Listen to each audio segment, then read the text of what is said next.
Oh, hey. What's going on?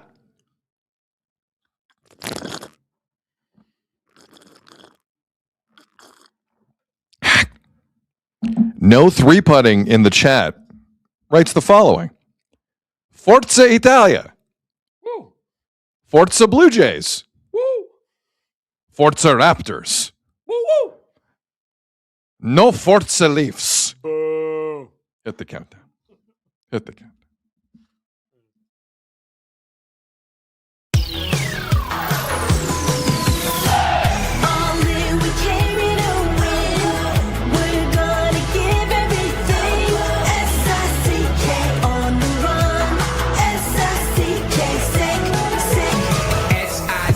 It's the sickest podcast. Tune in for the audio, or you can even watch back. Giving players all the props, or put them on blast. We don't give no hot takes, only talk facts. We're giving all our devotion, riding high on this wave of emotion. Going all out, yeah, cause this is our time. No, ain't no stopping us till we reach the finish line. All in, we came here to win. We're gonna give everything. S-I-C-K on the run. S-I-C-K, sick, sick.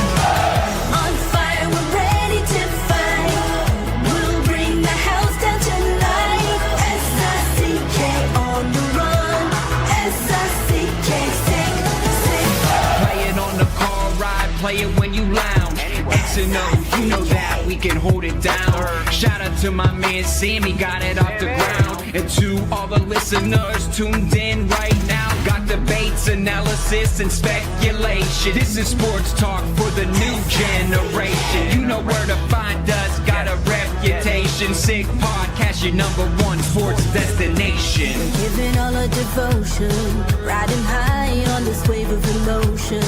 Going all out, yeah, cause this is our time. No, ain't no stopping us till we reach the finish line. All in, we came here to win. We're gonna give everything. S-I-C-K on the run. S-I-C-K, sick, sick. On fire, we're ready to fight. We'll bring the house down tonight. S-I-C-K on the run. S-I-C-K, sick, sick. S-I-C-K, it's the sickest podcast. Tune in for the audio, or you can even watch back. Giving players all the props, or put them on blast. We don't give no hot takes, only talk back. S-I-C-K, S-I-C-K, S-I-C-K, S-I-C-K, S-I-C-K, S-I-C-K, S-I-C-K, S-I-C-K, S-I-C-K, S-I-C-K, S-I-C-K, S-I-C-K. All in, we came here to win. We're gonna give everything. S-I-C-K on the run. S-I-C-K, sick, sick. You are now listening to The Sid Seixeiro Show. Powered by Sick Media, the sickest Toronto sports show. Now, here's your host, Sid. What's up? Happy opening day to you and yours. It's a Sid Seixeiro Show powered by Sick Media. Friday, March the 27th. We've been waiting for March the 27th around these parts for a long, long time. Live on YouTube, live on X. To everyone listening on the audio pods, we appreciate you. Thank you very much. Hit like and subscribe. You want to support what's going on here. We're having a good time. I don't think we're ending anytime soon. Some people would like us to. Too bad. I don't think we're ending anytime soon. A couple of comments in the chat. The chat's always really funny and interesting before the show. I encourage you to take it in. I'm sure most of you do. But a couple stood out here, starting with Chuck Cheese. Underrated establishment in my youth, Chuck E. Cheese. Chuck Cheese writes, it's the Jays home opener, but Sid will probably open with 90 minutes on the dead Leafs. Boom face. Boom, you're roasted, Sid. We're following that comment up with Jith. who writes the following. Who are these Leafs you talk about? Are they even relevant on a Blue Jays season opening day? Oh, no. The war has begun in the chat. And I think it's a good reminder for all of you that have been very kind to Jeff Azzopardi, Sick Media, and myself within the first 2 months of this. We haven't hit 2 months of the show. But for all of you who've been very kind, I think it's worth a discussion here about how we handle shifts in seasons. Here's how we handle it. We handle it. We just kind of do it. Some bigger story leads. Some days we're going to lead Leafs. Some days we're going to lead Jays. Playoffs with the Raptors right around the corner. Hopefully it lasts more than 4 games. We'll find out. We're giving it all to you. We're giving it all. Giving all my love to you, as Whitney Houston once sang. That's what we're giving. And we're here because we think we have some kind of idea. We're gonna miss the mark once in a while, but we have a pretty good idea. I've worked in Toronto sports media a long time. So has Jeff. We have a feeling we know the content you want. So if you trust us with that, I don't think we're going to let you down. I know everyone wants to hear their own thing. We will get to it. We have no time limit here. 0. Well, 2 hours. We have a 2-hour time limit. I'm kidding. Corporate Azzo at his finest. I'm kidding. But we're just going to kind of follow the lead. That's the best way I could put it. And we've done this a while. If you put your trust in us, then I don't think we'll disappoint you. With that said, it is 50 years of Blue Jays baseball. Can you believe that? 50 years of Blue Jays baseball. My first Jays game, Exhibition Stadium. I was in the worst outfield stands ever made, out in left field. Felt like you were 9 miles away from home plate. It really did. And that's if you could see through all the seagull crap that was falling from the sky, which was plentiful. First Jays game, Texas Rangers, Blue Jays. Nolan Ryan took a no-hitter into the 9th. And in that time, like if you were a Jays fan, whether it was Dave Stieb or someone else against the Jays, sometimes no-hitters didn't happen. They got close. They got really close. But that's my first memory of the Blue Jays. And I was hooked like everyone else, in love. I would also like to shout out, once again, the fact that Rogers Center has a roof and that people have ripped that roof for a long time for no reason. The climate in this city is disgustingly unpredictable. It is freezing today. Freezing. It's clear, but it's freezing. Freezing. But whatever it was doing tonight, there's a baseball game in Toronto today because of a roof. The roof. The roof should be given gratitude. So thank you, roof. 50 years of Blue Jays baseball through Labatt, through Interbrew, through Rogers. There haven't been that many owners of the team. It's wild, really. And I'm sure there were some people when the Blue Jays started that were like watching that home opener in the snow against the White Sox. They're like, this is dumb. This isn't going to last. It's going to snow the whole summer here. Like that kind of feeling. The same folks who thought basketball would never make it in the city of Toronto. And we're rooting against it. There were people out there, I'm telling you. This is going to take away from the Leafs. It's there. People did not want baseball to succeed. But it caught on pretty quickly, obviously. And I want to get out one thing before we start diving into some sound we have for you. And we have a tweet that we're going to show you here in a second from a listener of the show that I thought was rather appropriate on the day of the Blue Jays' 50th season opener. What a run. I've had a hard time believing in my life that Toronto will never not be primarily a hockey city. I've lived here my whole life. Anyone who has probably feels the same way. I don't care what the Leafs have done. If the Leafs could go through the 80s the way they did and still be standing in this city, and not just standing, but being one of the most valuable sports properties in North America outside of the NFL, like, this will always be a hockey city. Always. But I will say this. Considering the Raptors did what they did in 2019, considering the Jays came as close as they did last year, considering the buzz we're all feeling about the Jays right now, and heaven help other teams in this market, if the Jays do this again and get to the final two this year, the Toronto Maple Leafs better pull up their damn bootstraps very quickly. Because that scene earlier this week with the Rangers in town, I don't think that was an insignificant moment to witness. To see a Leaf crowd who really didn't care about the game at some point because Okamoto was here. That was interesting to me. Very interesting. Sportsnet put a guy in the booth. We got to make this broadcast interesting. Just let Ernie Clement talk about anything. Earn dog. Earn dog?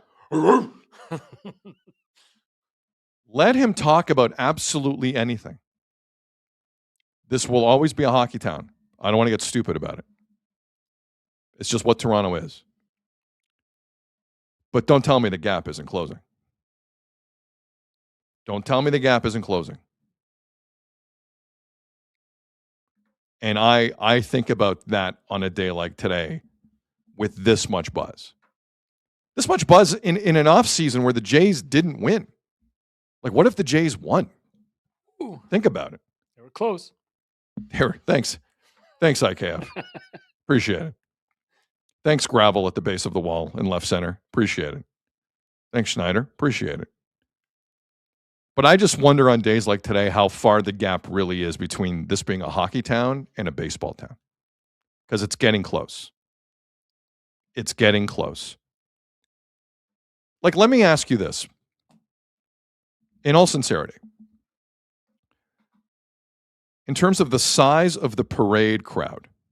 Because I was at the Raptors parade. That was easily 2 million. Easily 2 million. City of Toronto were preparing for like 40,000 that day, clearly. It was 2 million.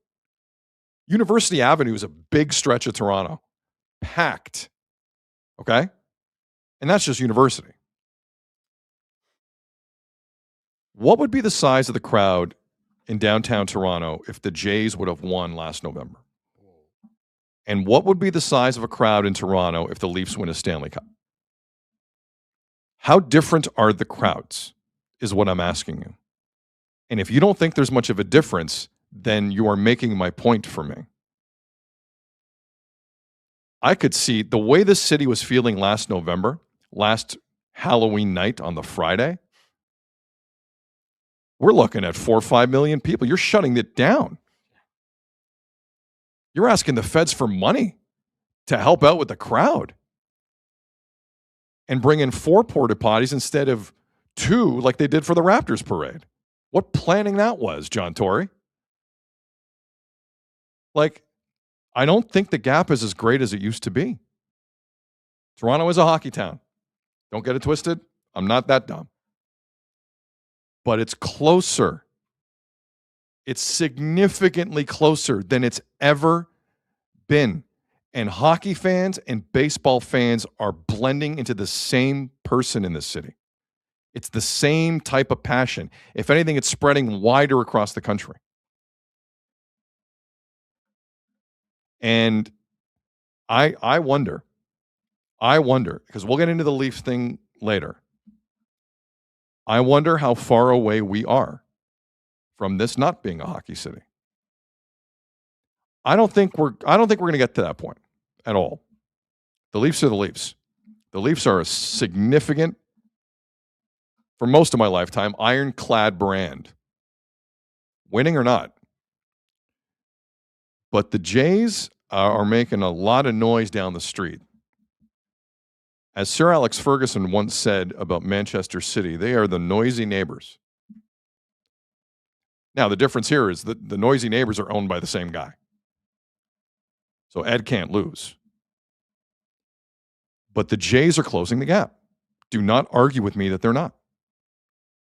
What would be the size of the crowds?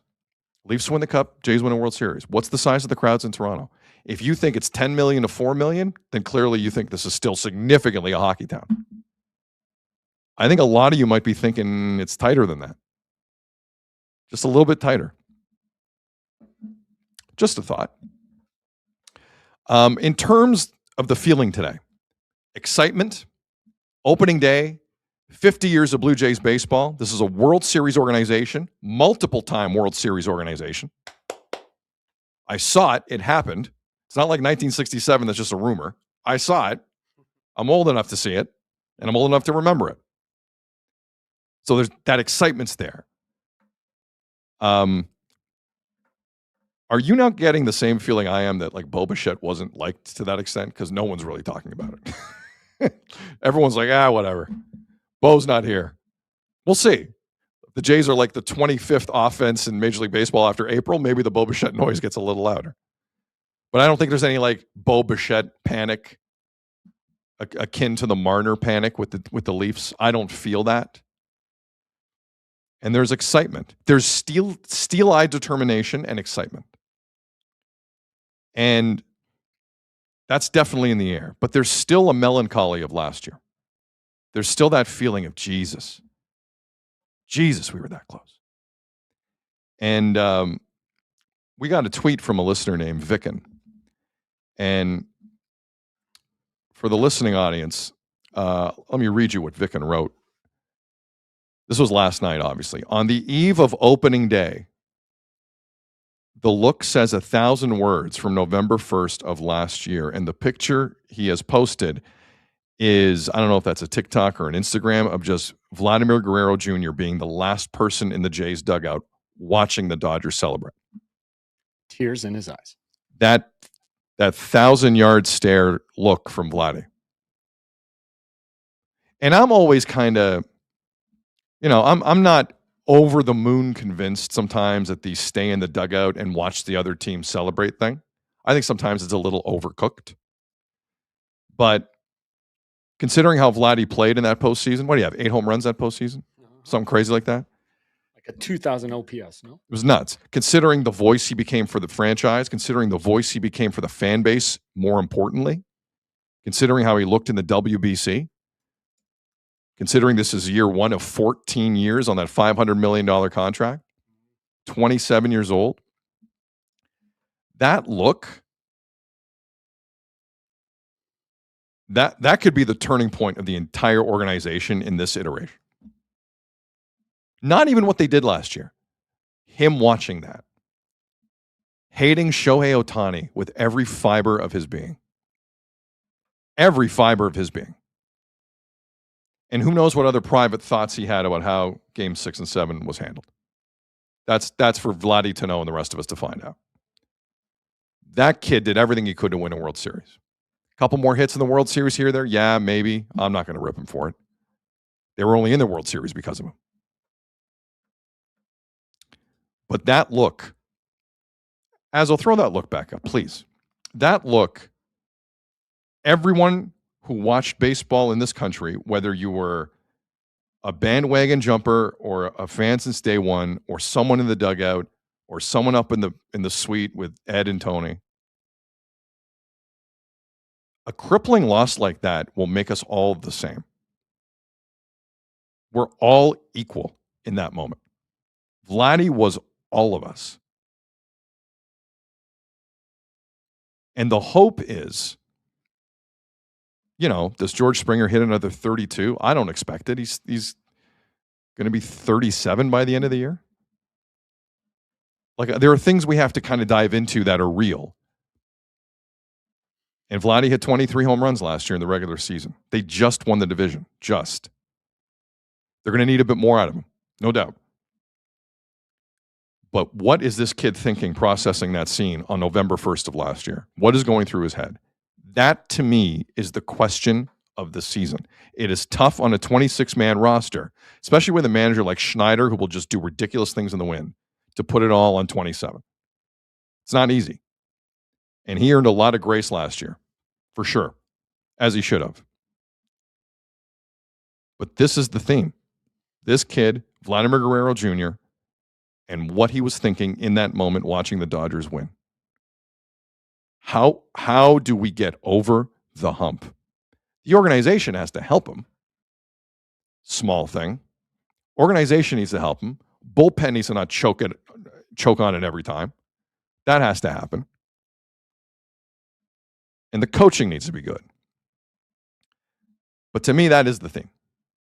And as the Blue Jays get ready to take on the Sacramento, Vegas, Oakland Athletics tonight at 7:07 p.m. Eastern, in this, the 50th year of Blue Jay baseball, I would argue with you this is top 5 most intriguing. What happens next? With a salary cap on the horizon in Major League Baseball, the Jays were free to do whatever really they wanted this offseason, and they did. What happens next? Blue Jays baseball. Don't you dare miss it. Jeff Azzopardi, good afternoon. Hey, good afternoon, Sydney. Happy opening day. Happy go. opening day. Now, you as a fan, Heck, I got to bring got this it. up. Got it. They got you today. Hold on. Go full screen. I know. Jeff Azzopardi wearing a Vladdy Jr. T-shirt with a pretty nice Jays hat. Is that it's like a, was that like a silver or a dark blue? Like how would you? It's the Jays. It's just the Jays font, the I dark love it. blue. Yeah. Very nice. Yeah. Very nice. There you go. The Reese- bat flip from the New York series with There the you go. skyline of Toronto on the T-shirt. There you go. Let's go. I'm ready for Vladdy to have a huge year. Resock in the chat. Nice hat, Azzo. Yeah. And already getting a lot of 47 love. Canada, I believe, makes it. Yeah, not a lids one, but Okay. yeah. All right. It's a Canadian company. Go support. Get 'em. By the way, listen, I have to get this out there because we have, we got some ears on us.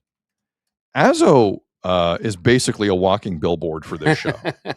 If you would like to, No sick stuff today, though. Don't make me feel bad today. No, but I'm it's just saying. Jay stuff. I'm It's saying Jay there's a stuff. lot of local companies in this market that make Yeah. great stuff. Try and support him. And I do. Azzo will wear your stuff. Yeah. I'm just Hell saying. yeah. I'm saying right now. Hell yeah. He will wear with pride. And I make it look good. And okay, well, let's not get stupid. You're Jesus. teaching me some stuff, man. My I know. God. I know how to do this. Kira in the chat. Good to see you, Kira. Is Vladdy the betting favorite for American League MVP? Never. Well, let's actually see what the betting favorite But is. we know here. he's not, right? There's one guy who always will be in the American That League. Judge guy is pretty good. Yeah. Yeah. Contrary to the flack Mhm. he takes, he's pretty good. Let's go odds here. Let's see what's going on. I mean, he's up. Listen. Oh wow. Uh-oh. Vladdy's behind like Nick Kurtz of the A's, who's in town tonight. Yeah. What? So it goes, well, in the American League, it looks like it goes Judge, Witt, and Rodriguez, right? What is that about?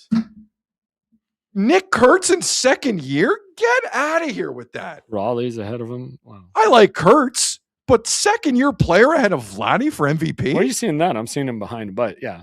I'm just throwing up numbers. I see a couple I'm just throwing up numbers. Mariners out there. Yeah, there's different depending where you look, but But I don't see Vladdy top 3 in a lot of no, places. he's not. A lot of places he's not. Everyone's still all over Cal Raleigh's teat. It's Judge and Witt usually 1-2. And then I don't know. I'd say it's a toss up after that. Monato in the chat. Big dumper. WTF. So much disrespect on Vladdy. I agree. Too much disrespect. Yeah. Your general Azzo, I'm gonna give you the dance floor here before we dive in. I thought John Schneider was really good yesterday. He was. He's always good at the dude. podium. I He's thought it always was good. very good. So we're gonna play a bit of John.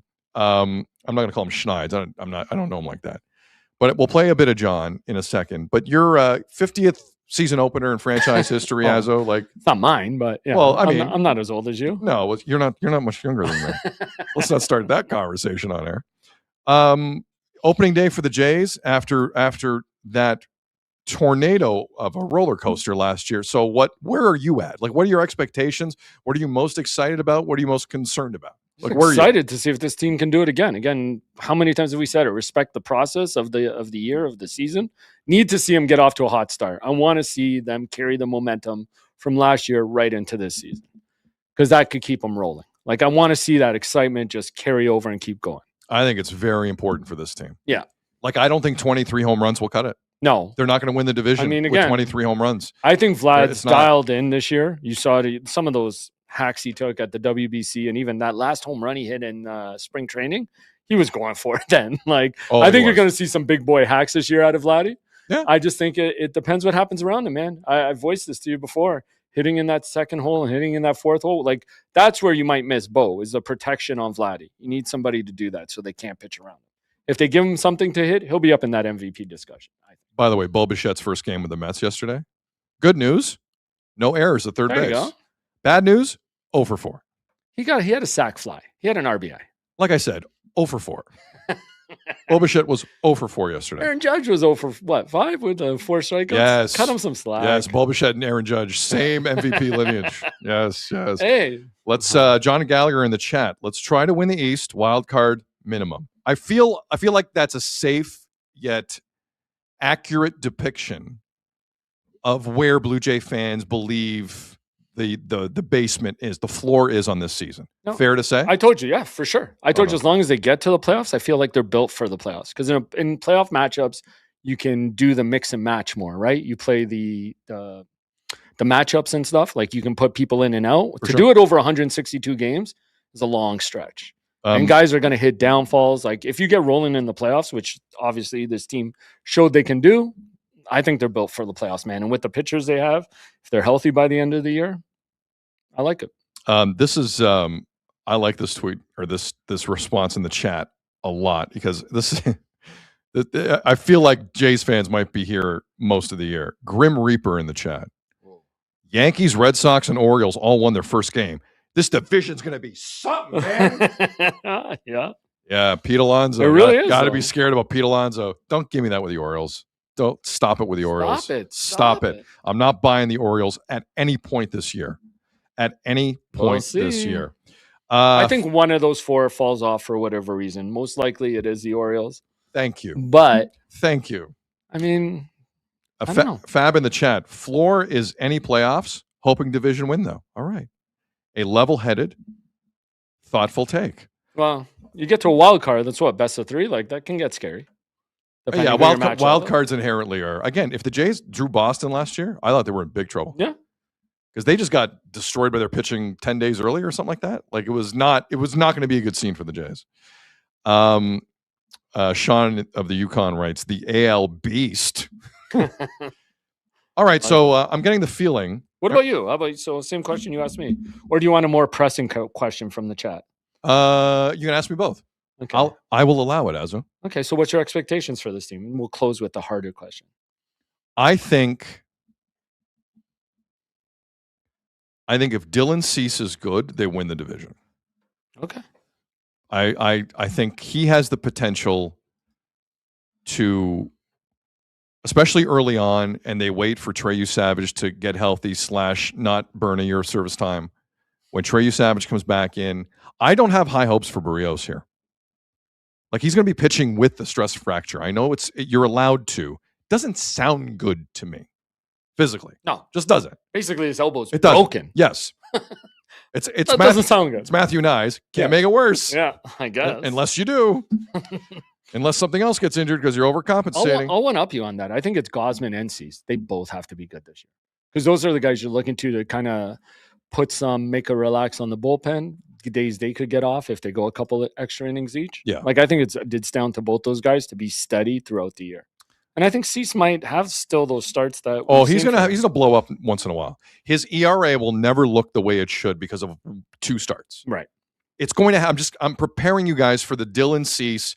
My God, he drank in the morning start. He looks like he just doesn't look right. Pulls a Paul Skeens yesterday. 100%. Yes. But then the next time he might throw a no hitter. He'll look like a Cy Young winner. He has no hitters in here in this league. He'll look like a Cy Young winner next time. Yeah, 100%. The harder question from the chat, Musafar. Hey Sid, why do you always hold a pen when you never use it to write anything? Serious question. You don't know I never use a pen. He does use it before the show. I use a pen. Yeah. Like I have to be honest with you, and Azo has just come around on this.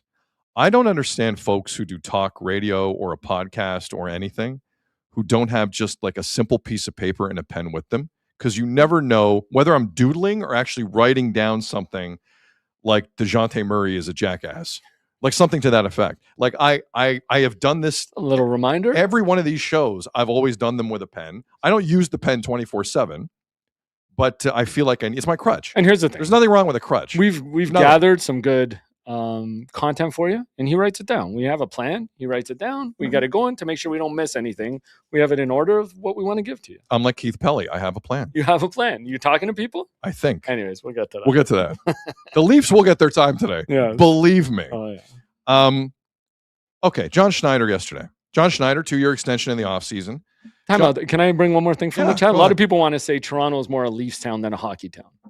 You agree with that? And Canada, and while the Jays are Canada's team, so the parade might be a bit more. I'll hear that, but I'll still call it I mean, that it also inherently means hockey. So I think we're splitting hairs. To me, the here. Leafs are like either Like- you're hearing because hey, the Leafs are one of the most well-traveled teams around the NHL. Okay, well, if we're they want. gonna do that, then this is also a Jays town. Don't tell me Jays fans are taking in like what a lot of Red Sox and Yankee games, and despite the fact that Sportsnet do a good job of isolating Dodgers, Yankees, and Red Sox games all over their channels. Don't tell me all Blue Jay games or all Blue Jay fans watch the league. Yeah, don't give me that. No, you're right. Like a lot of bandwagon last year. Then we can argue this is a Jays town and a Leafs town, and I think it isn't necessarily a baseball town or a hockey town. There's a lot of like if you want to say the Jays are Canada's team, there's a lot of people in Canada who kind of like to hate the Leafs too. I didn't notice. No. I didn't. I'm notice. just saying. So the Leafs become relevant one way or another, whether you're cheering for them or you're hating on them. Eldon in the chat. Sid has Santander written on the back of his sheet. We have news. Oh yeah, did you on Santander? Will Santander be there tonight or not?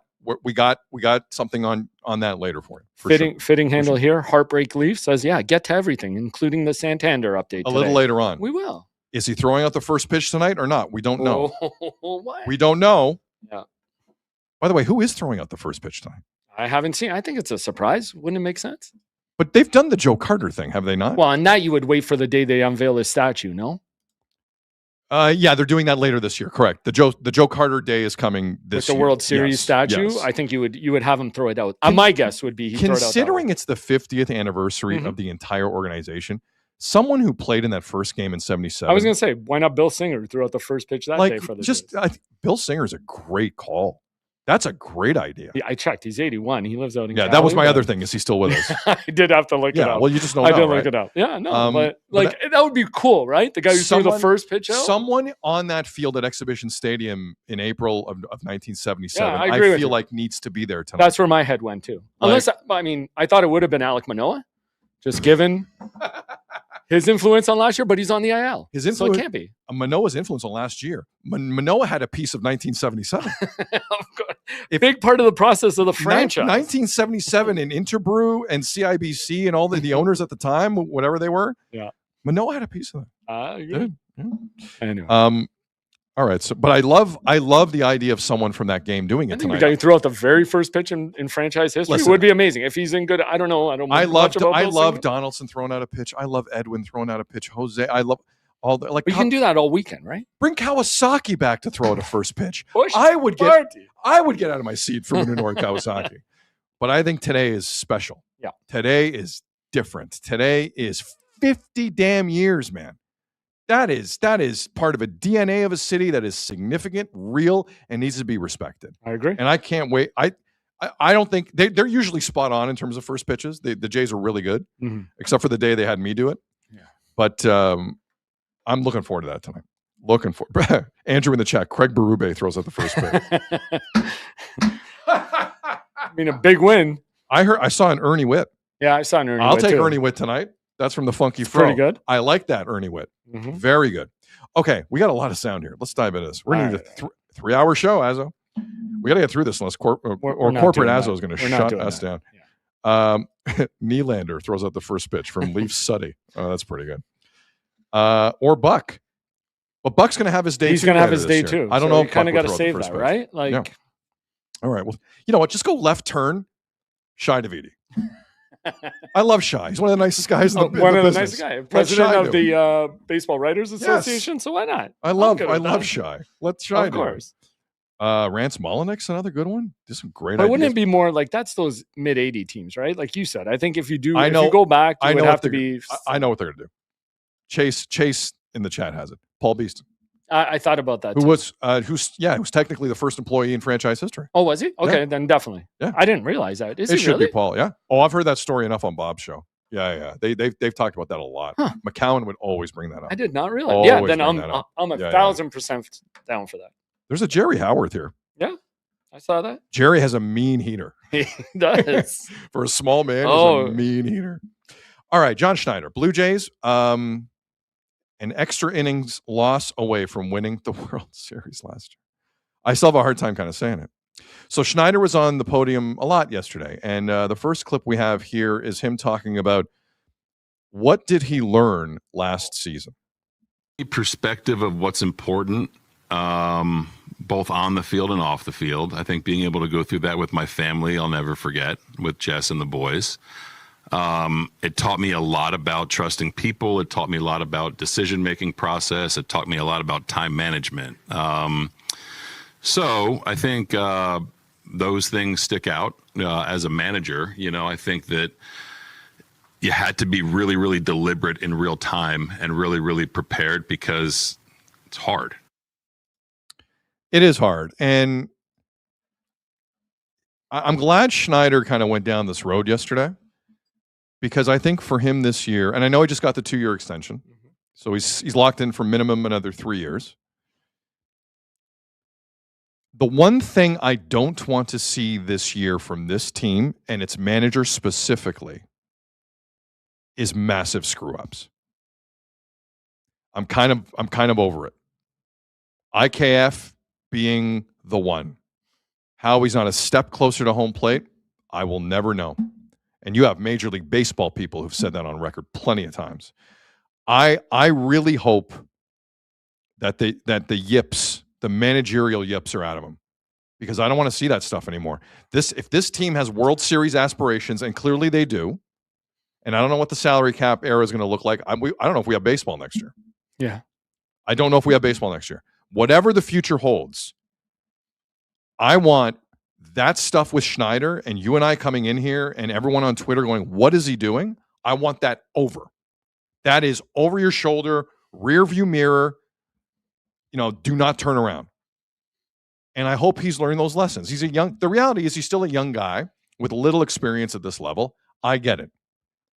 But the Barrios thing in Minnesota, and we can argue about how culpable he really was. He was a part of it. Fact. He could have stopped it. Fact. He didn't. The stuff with the bullpen last year in Seattle. The stuff in Game 7. In the 18-inning game? 18-inning game. Pulling everyone. Yeah. As if you had a bench. Yeah. Pulling everyone. Kevin Gausman said he was warming up in the batting cage for that game. Yeah, because you had nobody left. I want that stuff with Schneider. You don't have to win a World Series every year. Guess what? It's hard. I understand it. That stuff when we're all shaking our head, it's got to end. It's got to end. And hopefully, I'm going to be positive on this. Hopefully it has. Do you think it ends this year, Jeff, as a I hope party? so. I look at it a bit differently, because I think you have to have faith in who you are and the team that you are. And knowing that you got to Game 7 of the World Series should tell you that. Because all those things you mentioned to me were a reaction to something that had happened previously. Right. Like they left Gausman in too long against, I think it was Gausman, wasn't it? In the Seattle playoff game. So then they had a quick hook the next season on Barrios. Yeah. Like IKF at third base was because the game you mean when they were up like 8-0 on Seattle? Right. Yeah, and then it fell apart, and then they somehow blamed it on leaving Gausman in too long. Yeah. Where it just spiraled after the collision between Bo and Springer. The IKF thing was because Game 6 ended on a double play, and they don't want Game 7 to end on a double, or Correct. the 9th inning to end on a double play. To me, it's overreacting, but have faith in who you are and don't change from that baseball formula. Because where the IKF thing drove me nuts, because all the analytics and the numbers they play, how did you not know Varsho doesn't usually hit that way? He's only done it never goes to third base. once, I think, in his entire career. Ever. Like don't overreact to things that are happening, or that just happened, or that's happened to you, that make you change who you are as a team. Just have faith in it and play baseball. Again, playing baseball, playing sound, fundamental baseball, won this team a hell of a lot of games last year. Yep. They won series. They won things. They play good defense. Have some faith. They can all hit the baseball. Just have faith in who you are. Know who you are. And it got you to Game 7 of a World Series. And just stay strong in that, man. Don't let numbers skew you in another direction, or overreaction to a play that didn't work out in your favor. Because that happens in baseball. I think Azzo, for the first time in the show's history, just made an entire Twitter, Instagram, and TikTok clip on his own. That clip's gonna be me sitting here looking at Jeff Azzo. Well played. Yeah. No 3-putting in the chat writes, wow, Sid and Azzo not drinking the Schneider Kool-Aid today. Refreshing. But okay, so let me say this though. But I think he was more, I don't want to say a slave, but he did just kind of passively listen to what the numbers told him, what the brass told him, Where now I think he does have more of his own voice in this. You would hope. Yeah, no, I think he does. I think it's been proven, and he's learned he can fight back a bit Yes. and stand up for things. So I have more faith in him doing that this year. I truly believe that he's learned his lesson in those regards from the Barrios thing, especially. And in terms of the Kool-Aid, like I want to Yeah, there's a lot of people here saying John Schneider's overrated. Like he's figuring it out too. Listen, man. It's his first job. He was just in a World Series. Right. I don't think he's overrated. I think managing a clubhouse is a very difficult thing to do. Now, you need guys in there to help police it as well. It's not easy. I've been in a clubhouse plenty of times. It's very political. Okay?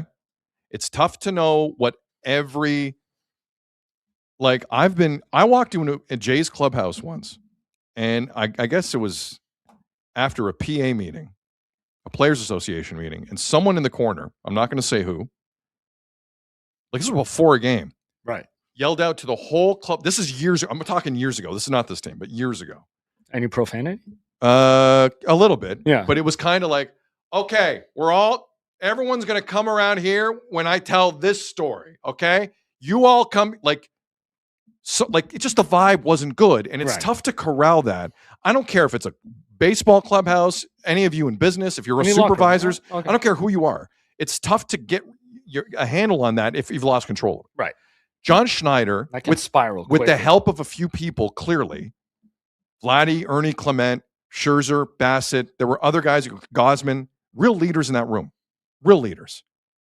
I don't know if Bo said 4 words. I have to be honest with you. But I think the rest of them were leaders. This year, I think it's Gosman. He stepped up as a leader. Yes, 100%. You need help, but you have to give Schneider credit for that clubhouse as well. You can't say great clubhouse atmosphere and say Schneider had nothing to do with it. He's a leader. That's not how that works. He's a leader of men. And he's come up through the ranks. Like, yes. It's got to be somebody you respect, who put in their time, who's seen a lot of it. And he has Vladdy on his side. He has Goz on his side. Big. It's huge. That's big. Huge. It's true. And a lot of people in the chat here, I'll throw this at you. Justin Robinson, Chuck E. Cheese again, or Chuck Cheese, sorry. Wondering how lost he'll be without Mattingly. How much of an impact will losing Mattingly have on this? He did mention Mattingly yesterday. Clearly, Don Mattingly meant a lot to John Schneider. Of course. DeMarlo Hale looks like he's going to pick up a lot. He would have been on a mentor's trip if the Jays do that. He would have been on the Leafs mentor's trip, Don Mattingly. But just in terms of the Kool-Aid guys, like I'm not going to say this a lot because I just feel like you can figure this out listening to us. Like I don't kiss ass very well. At all, actually. And I'm going to be as fair as I can here doing this show, and this is going to be the most down the middle fair show in the market. I can comfortably say that. Mm-hmm. I don't have a single agenda other than trying to give you some content I think you want. I have 0 agendas here. 0. And if you're listening to me for the first time, you're figuring that out. If you listen to me for a long time, you know it. So I'm in this person's pocket, I'm here, I'm there. Guys, come on. Come on. The only person I love eternally is Sick Media. What about me? And Jeff Azabardi. Thank you. I was gonna get to that. So let's just let that be just a joint understanding, an unwritten contract between us. I don't have agendas. I don't want to work for the league. I don't want to work for the Raptors. I don't want to work for the Leafs. I don't want to work for the Jays, which a lot of media members in this city want to do. I'm here just trying to put on a show for you. And by my check, we've been the most viral show in the city this week by having a conversation with each other. No guests, nothing. Azzo and I talking to each other. 0 agendas. That's a t-shirt. Sickmerch.com. 0 agendas. I like it. Brother. Sammy Cavallero, make it happen. Yeah. Make it happen. All right, next clip. Let's someone asked John Schneider yesterday, so what's it like kind of being the hunted instead of the hunter in the American League and really in all of Major League Baseball? Some good questions yesterday. Here's what he said. Coach, the challenge of being the top dog in the best division in baseball. We're not anymore. We were last year. I don't know. Go play. Go win. It's not going to be easy. People are going to give us their best shot. That's great. I think we were the top dog in 2025. Right now, we're a half game back in New York. It happens that quick. So We got to play our game. We have to understand what our game is. We do know what that is, and we know that it matches up against anyone on the planet. So we got to stay healthy and stay consistent. I think things take care of itself. I do love that attitude. Yep. We're not sitting here on any laurels. Like, again, whatever the Jays have planned tonight to celebrate the pennant, like I don't know if Schneider was asked in on that. I don't know if Vladdy was asked in on that. They're getting ready for a game. They're working tonight. Like, those guys are working tonight. They are clearly moving on, as they should. But it is a valid thing here. Like, even like, and you and I have spoken about this plenty of times. The schedule doesn't look that tough this month. That doesn't mean they won't be tough games. No. Like, Canadian Denzel Clark is in the building tonight in center field for the A's, and he's already made a couple plays in this building already. He's going to be jacked for this. I think the A's are a sleeper team this year. They're going to be better than people I don't give them know. credit for. I don't know. There's always that one sleeper team, and it just looks like they're asleep instead of other people sleeping on them. But like I was going to say, there's also a franchise who recently like missed the playoffs by one game, right? Who's that? The Jays, like a couple years ago. What was that? That was like that was the Simeon year. Yeah. That was a Marcus Simeon right? year. Where they were on a roll and they were firing. Yep, like for sure. And like you mentioned, this team finished dead last in the division, 2 years ago? 2 years ago. Wasn't that long ago. Wasn't that long ago. Like, you got to understand how quickly this can snowball. Correct. And how important every game is. And I do think John's good at that, getting the players to realize to just after a bad loss to bounce back. 100%. Because they did that a lot last year. I don't think they lost too many like series or consecutive games even. I think John's really good at doing that with this squad. Look, if the Jays have any issues this year, overconfidence will not be one of them.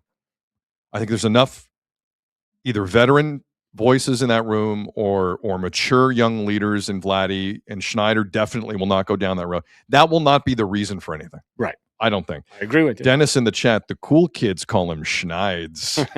Yep. Yes, they do. Better than Knobber. Knobber is still the worst. Chris Knobloch, head coach of the Oilers. You gotta fix that. Later. It's Mark Spector. Someone tell the guys out there, no more Knobber. What is it then? Knobby? Like, no. How about Chris? How about something crazy How about like Coach? Chris? Coach? How about Coach? Coach is a sign of respect. Knobber. Hey, Baston, let me ask you a question. No, don't do that. What are you talking about? My God. Okay, so mutual friend Richard Deitch, who works for Sports Illustrated, was at the press conference yesterday. And he brought up the Jason Stark article that you brought up, Azzo, on this show, that had quotes from Schneids saying and describing how painful this has been and how, frankly, he hasn't slept well. Yeah. And Richard Deitch kind of asked him to elaborate. So here's the clip. Follow up with a question about last year, but I will. There was an interesting anecdote in a Jason Stark story in The Athletic where you mentioned that you would wake up sometimes in the middle of the night in November and sort of like replaying how you managed Game 7. Mm-hmm. We're now in March. Mm-hmm. Is that still occurring at all where you will wake up dreaming of what happened then? What's up, Vladimir? Yeah. Unfortunately, yeah. Let's get the 707 tomorrow. You know what I mean? Yeah, man. Baseball guys, we suck. You know, like we're so weird. I'd be lying to tell you, like, if I'm watching guys hit BP, you know, it's like, oh, well, why couldn't you do that? Or throw a ball, but I couldn't. Yeah, it happens. But it's way less than it was. I mean, we're talking like my wife hated me. You know, she was like screaming at me, like, go to sleep. But I think it's just until you get back there, until you win one, it's just part of you, right? And I think what I've realized, it's not going to define us, right? It's not going to define me, Vlad, you know, anyone here. That last year is not going to define us. What will is how we handled ourselves, how we played, and what that does for us going forward. That should be the definition of what we take out of 2025. Was it fun? Hell yeah. Did it suck? Hell yeah. But how we handled it and what we got out of it is what is going to define us going forward. Viper in the chat writes, I feel like that would stay with you the rest of your life. I think, listen, I first off, what he said there about, you know, I can't lie to you. Sometimes I'm seeing a guy in the batting cage look like a champion going, where was that last night? I like that. I love it. But in terms of it won't define us, I found that narrative interesting out of Schneids. Because I'll tell you this. If 4 years from now, 5 years from now, we're doing this show and we're looking back at 4 straight years of non-playoff baseball for the Jays, and last year was a fluke, kind of will define you a little bit, no? Yep. I don't think that's going to happen. A while, especially with Vladdy at 27. Mm-hmm. And they do the right things pitching-wise, like Gosman's coming up, sign Cease. They've always been smart with the pitching money. That's the one thing Ross Atkins has done really well, spend on pitching well. So I think that will keep you in the mix. But it has the potential to define them if it goes wrong, right? Like, we have to be very honest about that. And I know no one wants to think of it that way, but I don't know. I think it's in the air. I don't think you can discount defining. Right. I think these guys think about it every day. Do you remember before the ALCS game 1, somebody asked him about his brother and the words of wisdom he gave to him, and how his brother would check in on him? Yes. Because he was like, you're worried about everybody, everything, what could go wrong, this. Who's worried about you? Are you in the right headspace to make these decisions? Correct. Like, that is big. He has to make sure he's good, to make sure, and I think they gave him. The organization did a good job of surrounding him with other people. Yes, Mattingly's gone, but they brought in some other people that they think are going to help a lot. Can I be honest with you? And part of me is glad he's gone. Yeah. Because I always felt he was hovering. Right. And you would feel that. Yes. That might be what led to some of his non-sleepless nights or non-sleep nights. You just never, because Mattingly was like the Montoyo years, was he not? Yeah.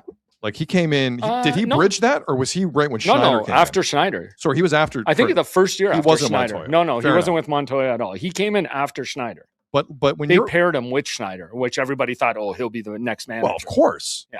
It would be the logical deduction. Guy with his experience. Yep. Completely new manager, no experience. Of course, Mattingly might. Things went wrong. It's somebody you can hand the reins off to, without a doubt. That's logical deduction for sure. For sure. Snackatoba in the chat. It defines them until they win.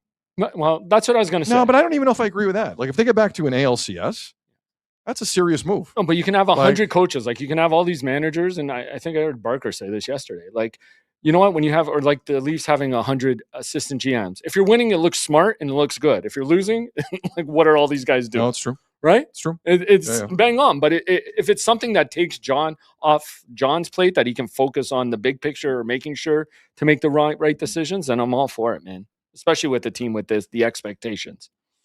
Quickly, Sylvain in the chat. You guys mentioned earlier about a sleeper team. I've been saying this too. How about Kansas City? Yeah. Kansas City's getting a lot of love. They are. A lot of love. And WBC MVP and Venezuela coming off the WBC. It's Garcia and Salvador Perez. Italy on their run with a couple of their guys. Yeah, Pasquantino. And Bobby Witt, the second guy behind Judge for MVP in the odds. And Joey Gass in the chat reminds us the Royals moved their fences. They did. I forgot about that. I reminded you during your fantasy draft. I know, I forgot. By the way, 4th overall pick. Juan Soto sitting Smart right there. pick. I like that. Juan Soto sitting right there. Did an okay day yesterday, no?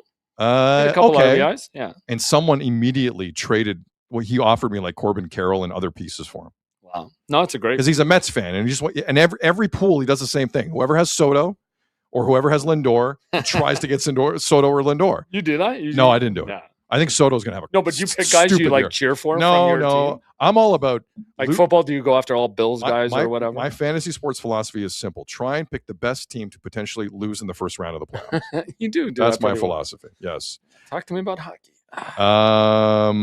Mike Krause on X. He just reposted the stream. Thanks, Mike. I didn't know that was the thing. I didn't know we'd even get notifications in the chat that happened. Thanks, buddy. Anyone wants to repost the stream? Thank you very much. I didn't know that was a thing. Yeah. Okay, so Eldon wants to say, why didn't you write that down with your pen? That I told you that about Casey. You should have written it down, dude. When you have the pen, write it down. The fences in. Yeah, because now you've entered yourself into like 3 other leagues. The guy with the weird beard to my right just told me that. Well, you keep entering yourself into more and more fantasy leagues. So I've been accidentally. And complaining about it for the record. I thought I got hacked. But for those, it's not something you should admit on air. For those, that's what you told me last week. No, but let me tell the story. For those of you who have the Yahoo Fantasy app, because I'm on it, it's the greatest thing. It is. So, but sleepers better. But at the bottom of the app, when you open it up, there's like a little banner that says Draft Now, and next to the draft button is the X button to delete it. I accidentally hit draft twice, so I got entered in 2 public pools. Like I did not ask, and not to be in. realizing you didn't mean to do it. And now I have to. So then he's like, somebody just added me to a league. I didn't ask to be in this league. Now I got to manage another team. I have to and then it manage. happened again. I was going to ignore them, but then I realized if I suck in these, it's against my overall rating. So now I have to manage these 2 teams I don't want to manage. So good. Dumb. So dumb. Because you tried to get out, you couldn't figure that out. Jack in the chat. Shut up about the pen. Shut up about the pen. Very funny. All right, Vladimir Guerrero Jr. Big year for Vladdy. Huge. Big year. Here's what John Schneider said about him yesterday. It's very present of who he is in a room right now. You know, you can see it when you get other big name guys on the WBC team. We're talking big name dudes and big name personalities, and he was the focal point. I think that speaks volumes to him, not just him as a player, but it's him as a person. You know what I mean? And I think he said it in spring training. He's not trying to be a great leader. He's trying to be a great teammate. And when you're a great teammate, you treat you and Ben and Hayes, you treat Andrea, you treat everyone the same way, and that's what Vlad does. And I think that's why he's so likable. So I think just owning that and he's a big part of creating this environment, really. And I've said it before, this has always been Vladimir's team, no matter who else has been here. And I'm really looking forward to him kind of continuing to spread his wings a little bit. Steeler in the chat. Sid can be in one of our fantasy leagues, and we don't even know it right now. It's true. It's true. It's true. You know, a straightforward clip there on Vladdy, like nothing earth-shattering, but like, was there more pressure on Vladdy in the playoffs last year or this season? Like, where's the pressure? He played last year like he had no pressure on him that postseason. Right. And I don't know where it came from, and now but it Bo was gone? Glorious. It was with Bo gone, it was glorious. It's kind of more his team now, like it is, and the extension kicking in, the new contract, like it has to be viewed as him. But again, I love that story, and I wish I could remember where I heard it. Where during the playoffs, he stood on the steps of the dugout, and he said to the guys, "If you get nervous, just look at me. Look at me." I love that. Like, that's a leader. Confidence will get you everything in this town with the fan base. It's true. Everything. Walking in with other teams' jerseys, let's go. Absolutely, like, he's ready for everything. it. I said that. Like, you pay this guy that money because he is the face of a franchise. He will promote the franchise, the city, the country, and tell you how much he's ready, born ready, and this is his house, and all these quotes. And the guy just has fun playing the game. You want to see that smile. You know what I love about Vlad the most? Whenever he's he's in a close play, he's always just challenge it. And most of the time, they don't even challenge. See, my fear is Vladdy challenges every strike call first pitch. I don't think he'll do that, but sliding in, like, he's so confident all the time. But he's like the NBA guys with the challenge. You're right. He's the first guy. I kind of love challenge. it and I kind of hate it because I love the confidence, but yeah, it drives you nuts. No, don't challenge it. And most of the time, they don't. Like, they'll go to their guys. Hey, can they hire the Leafs video review guys for the summer? Actually, their record's been pretty good. They're fine with reviews. Yeah. Jay Caro in the chat. Who has more aura, Vladdy or Obafemi? Oh, right now that's close. That's close. Talk to me after WrestleMania. Did I see Obafemi just powerbomb Brock Lesnar 9 times? Is that video circulating? Like I don't know. I didn't see that. Brock Lesnar, like, I've never seen anyone do that to Brock Lesnar. No, he threw him up like he was nothing. He's bigger than him. Yes, he is. Yeah.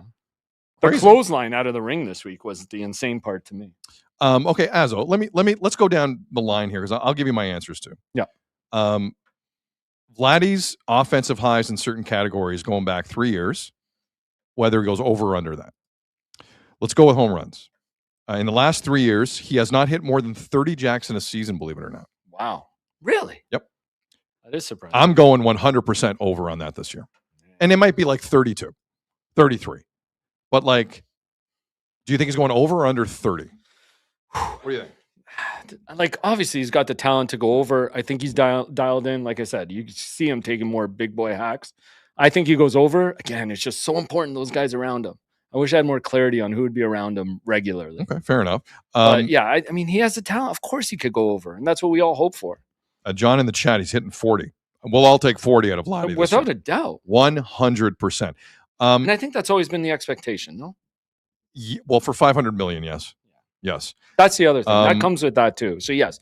You know what? To answer your question, yes, he's going over because he's got the new contract and he knows. By the way, the Jays giving $500 million in terms of an extension to a player, and the Cubs only, like, the largest they did 2 extension, of them this week. but the largest they've ever given in their franchise history is like 106 to Pete Crow Armstrong. But What the that hell quickly jumped up, right? But the Cubs, what's going on with the Cubs? You don't make money? They want to win. The Cubs don't make money. Come on. A lot Okay. of day games, man. People I can't get know. off work. It's true. Last 3 years for Vladdy, Uh-huh. the most RBI was 2 seasons ago, 103. That's it. Over or I'm under okay around there. 103. Yeah, 110 maybe. I'll go over 103. Let's go over. I'm okay right around Let's there, go. though. I'm fine. As long as the other guys are doing it too, Yeah. it's fine. Batting average. Again, his 2024 season was pretty good. 323 he hit 2 years ago. In the last place season. Mhm. And he finished 6th in MVP voting, Yeah. by the way. Whew.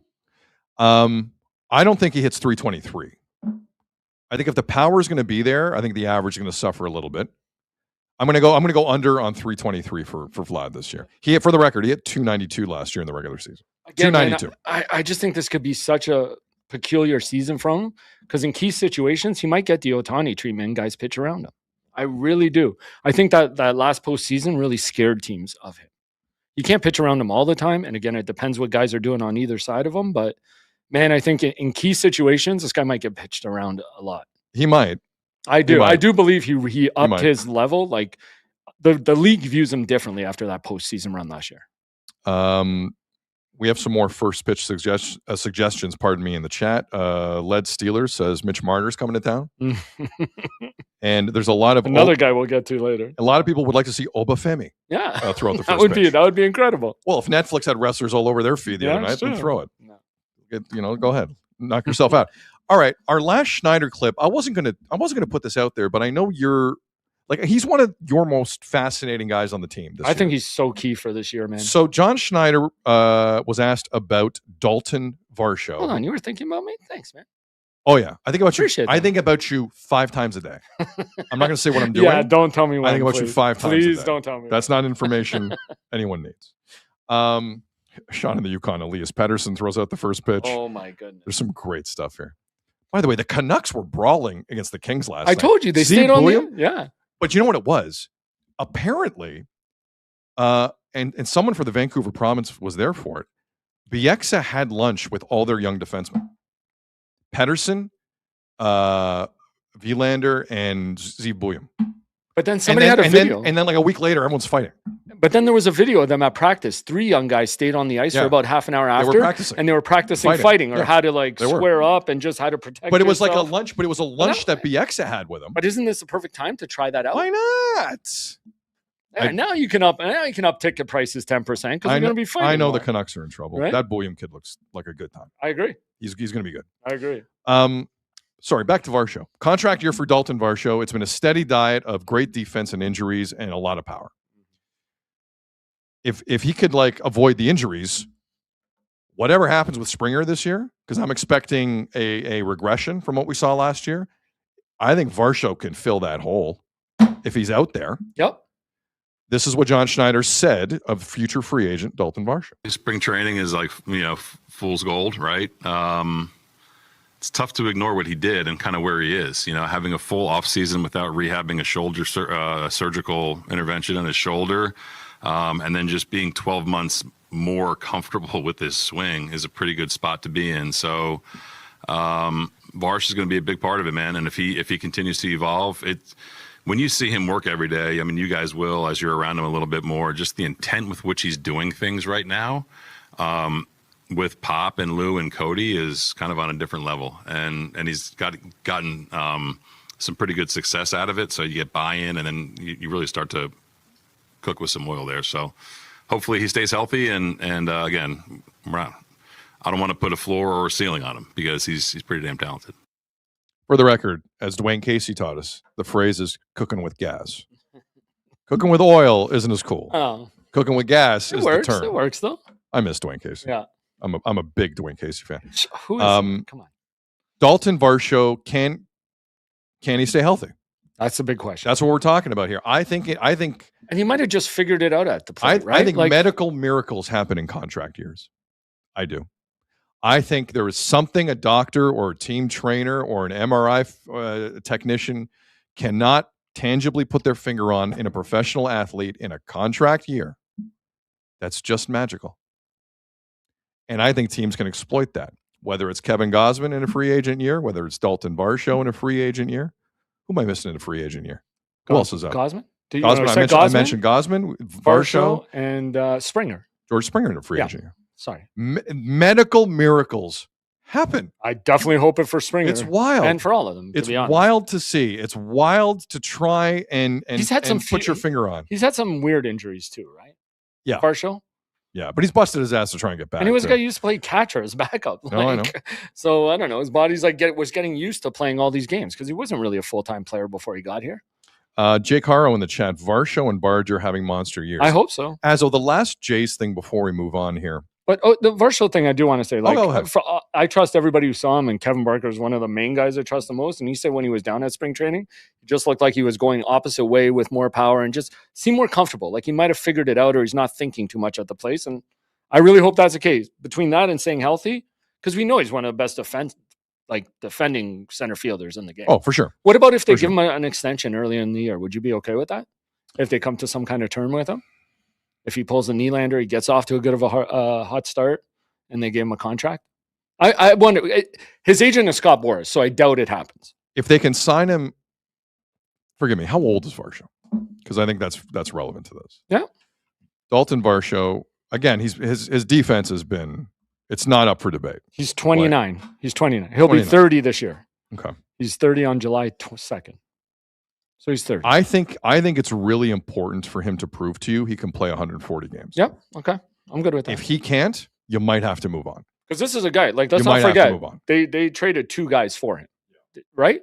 They traded their main catching prospect, which And everyone was up and the deal didn't look good for the Jays early as Arizona went to a World Series. But this is a guy they went out But- and sought, like yes. Barrios, like thing. So if they signed him to extension, I wouldn't be surprised.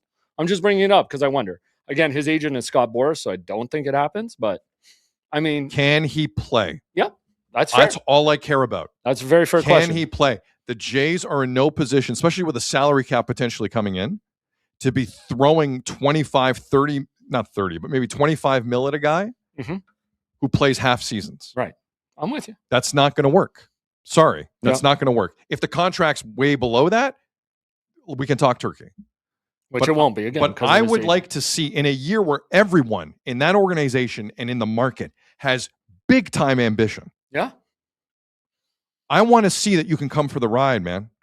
And I like you a lot. Mhm.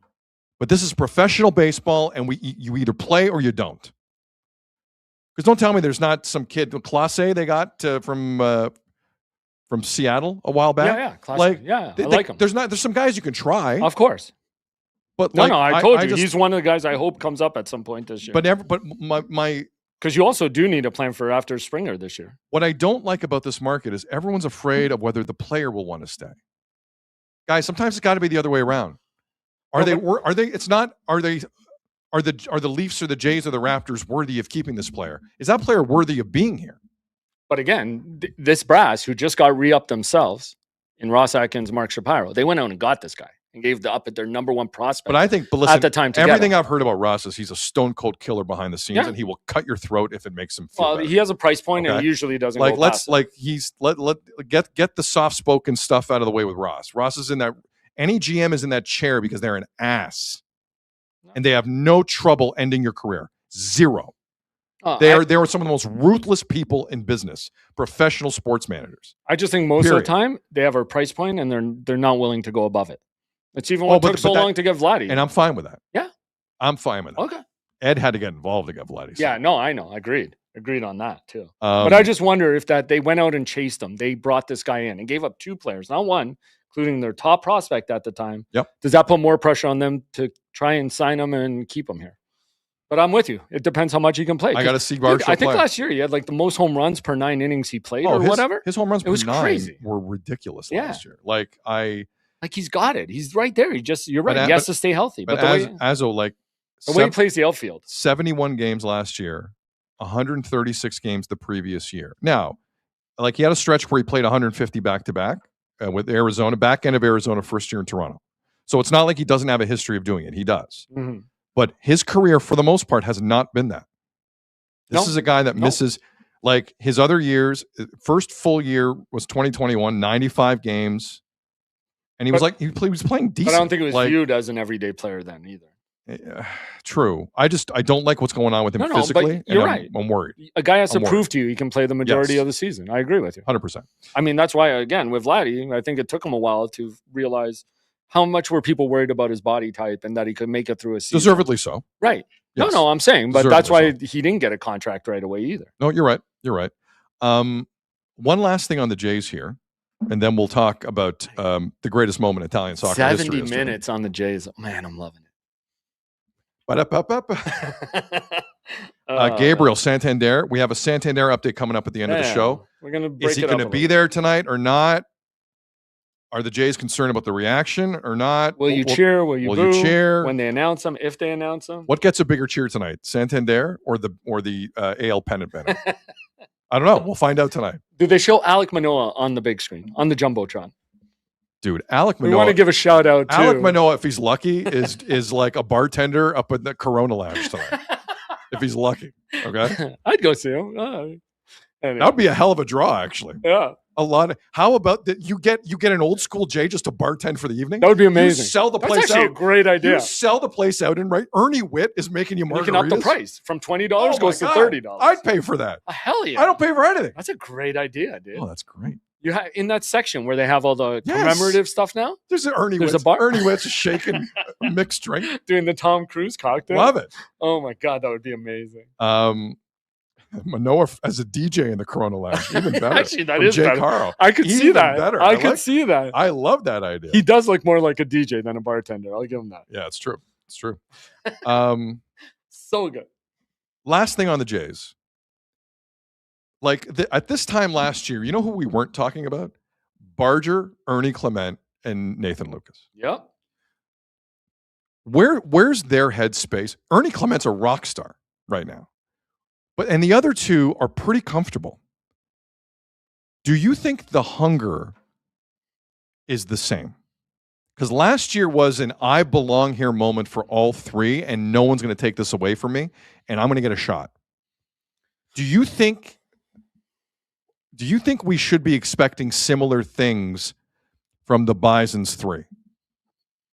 Who is the third one? So Lucas, Barger, Right. Clement. Barger, I think, just does everything at 110 miles an hour. Which he I doesn't know everything. Which I love. Which could also, I think, sometimes you can overdo it and you can get yourself hurt. I just hope he learns when to pick his moments, but I think he constantly goes and he's built that way and you're not going to take that away from him. He's always trying to hit the ball as hard as he can, wherever he can, and make every throw. Dude, his arm is crazy. I'm going to love seeing him in right field a lot this year. I'm a Barger guy. Yeah. How can you not I'm a be, Barger dude? guy. Ernie, I think, is just like that piece in the Players Tribune yesterday told us. I'm an Ernie guy. He's just comfortable with himself now, and he just tries to do what he can. And, I don't know. I just hope he doesn't get too much in his head if he's hitting up in the 2-hole or down. But, I think ideally, if you have Ernie middle to low in the lineup, it's a perfect spot for him. He can just be him, and he does. He'll do it. And then who's the third one again? Oh, Lucas. Lucas, he'll get in. I heard a lot of talk now that they brought in Jesus Sanchez. That kind of messed with Lucas's head, but I heard Schneider kind of gave him the confidence. No, still have your role on this team. And I think he's a guy who's accepted his role on his team. I think that's what makes this whole team so lovable and likable. Everybody kind of knows their role and they're okay with it. Nobody wants to overdo it, but they want to contribute as much as they can. That is important. It is. I think Lucas knows who and what he is to this team, and he's fine with it.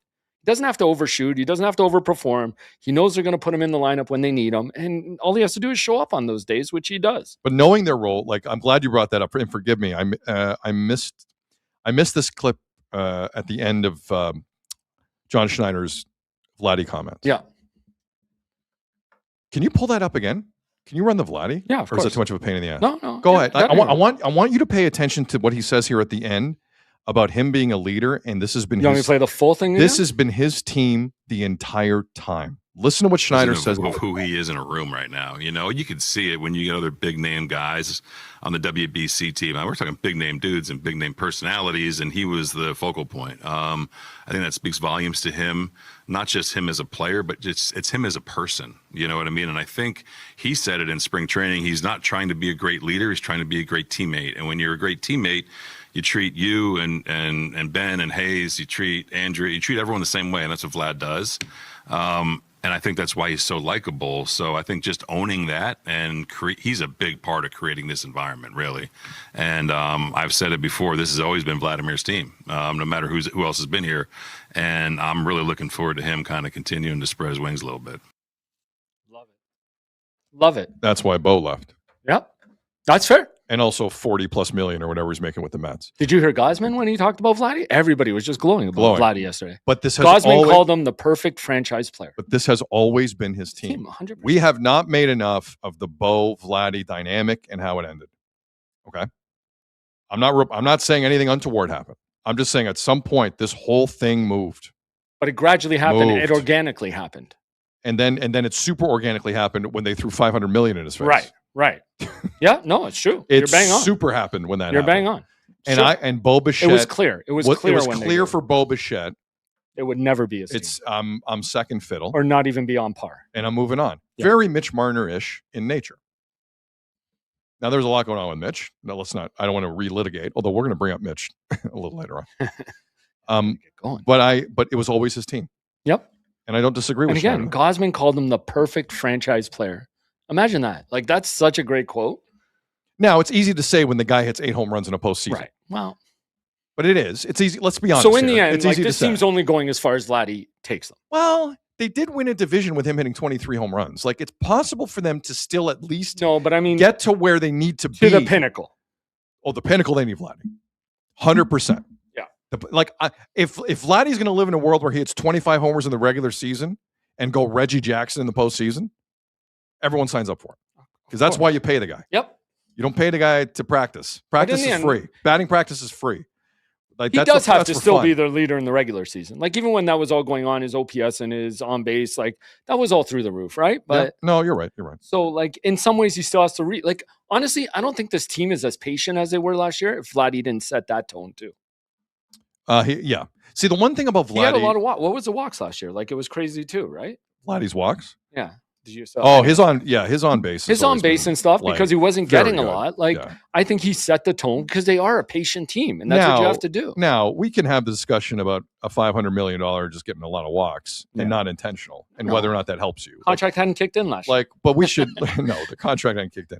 81. That's the second highest walk total of his career in the regular season last year. 81 walks. No, but like, don't we all think the Jays are a patient team? They make the team pitch strikes to them, but at some point, but like I want that out of Clement. I want that out of Lucas sometimes. I want that out of Jimenez. There are moments from Vladdy. Go for it. No, of course. And the patience, just like he did in the postseason. Exactly. But that's what I'm saying. In the tone, that's what in the regular season, he's hit the tone like guys be patient, wait for your pitches.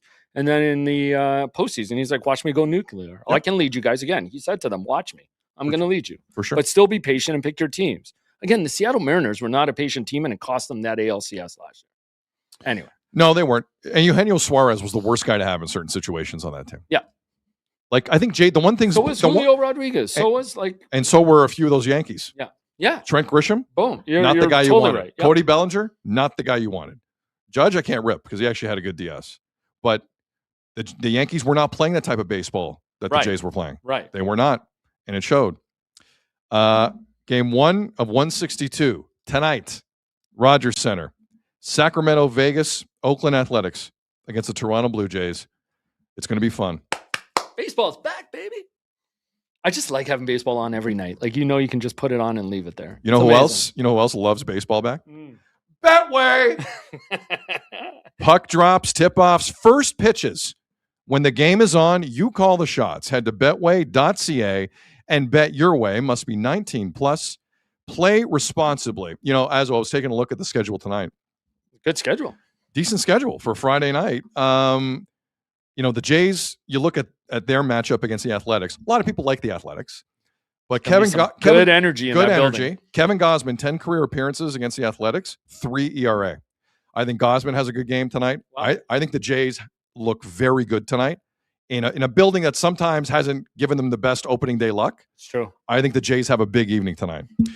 Just looking around the schedule elsewhere, Marlins taking on the Rockies. Not just because of Owen Casey and Otto Lopez, the Canadians on the Marlins roster. I'd check it out.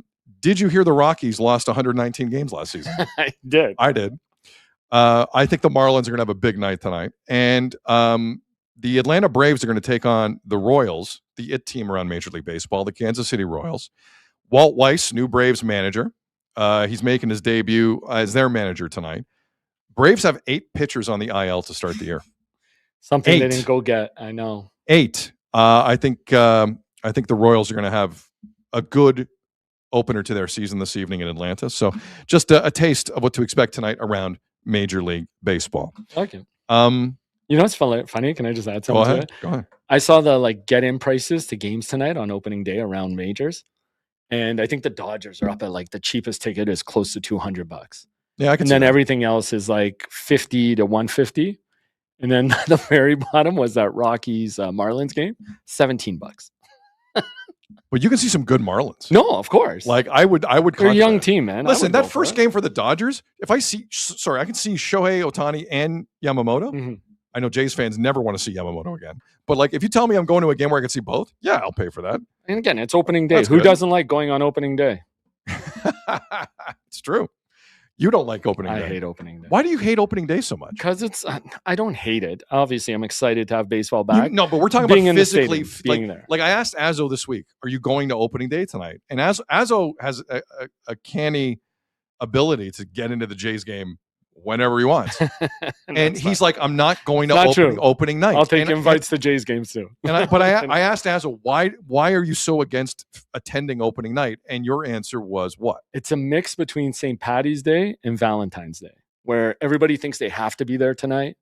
People get sloppy. People get messy. We've worked enough where we were there before the game. True. And I had to stay late after the game and getting out of there and some of the people you have to deal with. I'll let everybody else go tonight. I'll go tomorrow. I'll go Sunday. I'll go the rest of the season. Tonight's a night I'd rather just peacefully watch the game. Okay. And you're allowed. And there'll be great atmosphere. Trust me, it is an amazing atmosphere. I used to love it, but yeah, I don't know. Like I said, it's like you going to Valentine's Day dinner on the Sunday instead of the actual day or whatever it was 2 days later.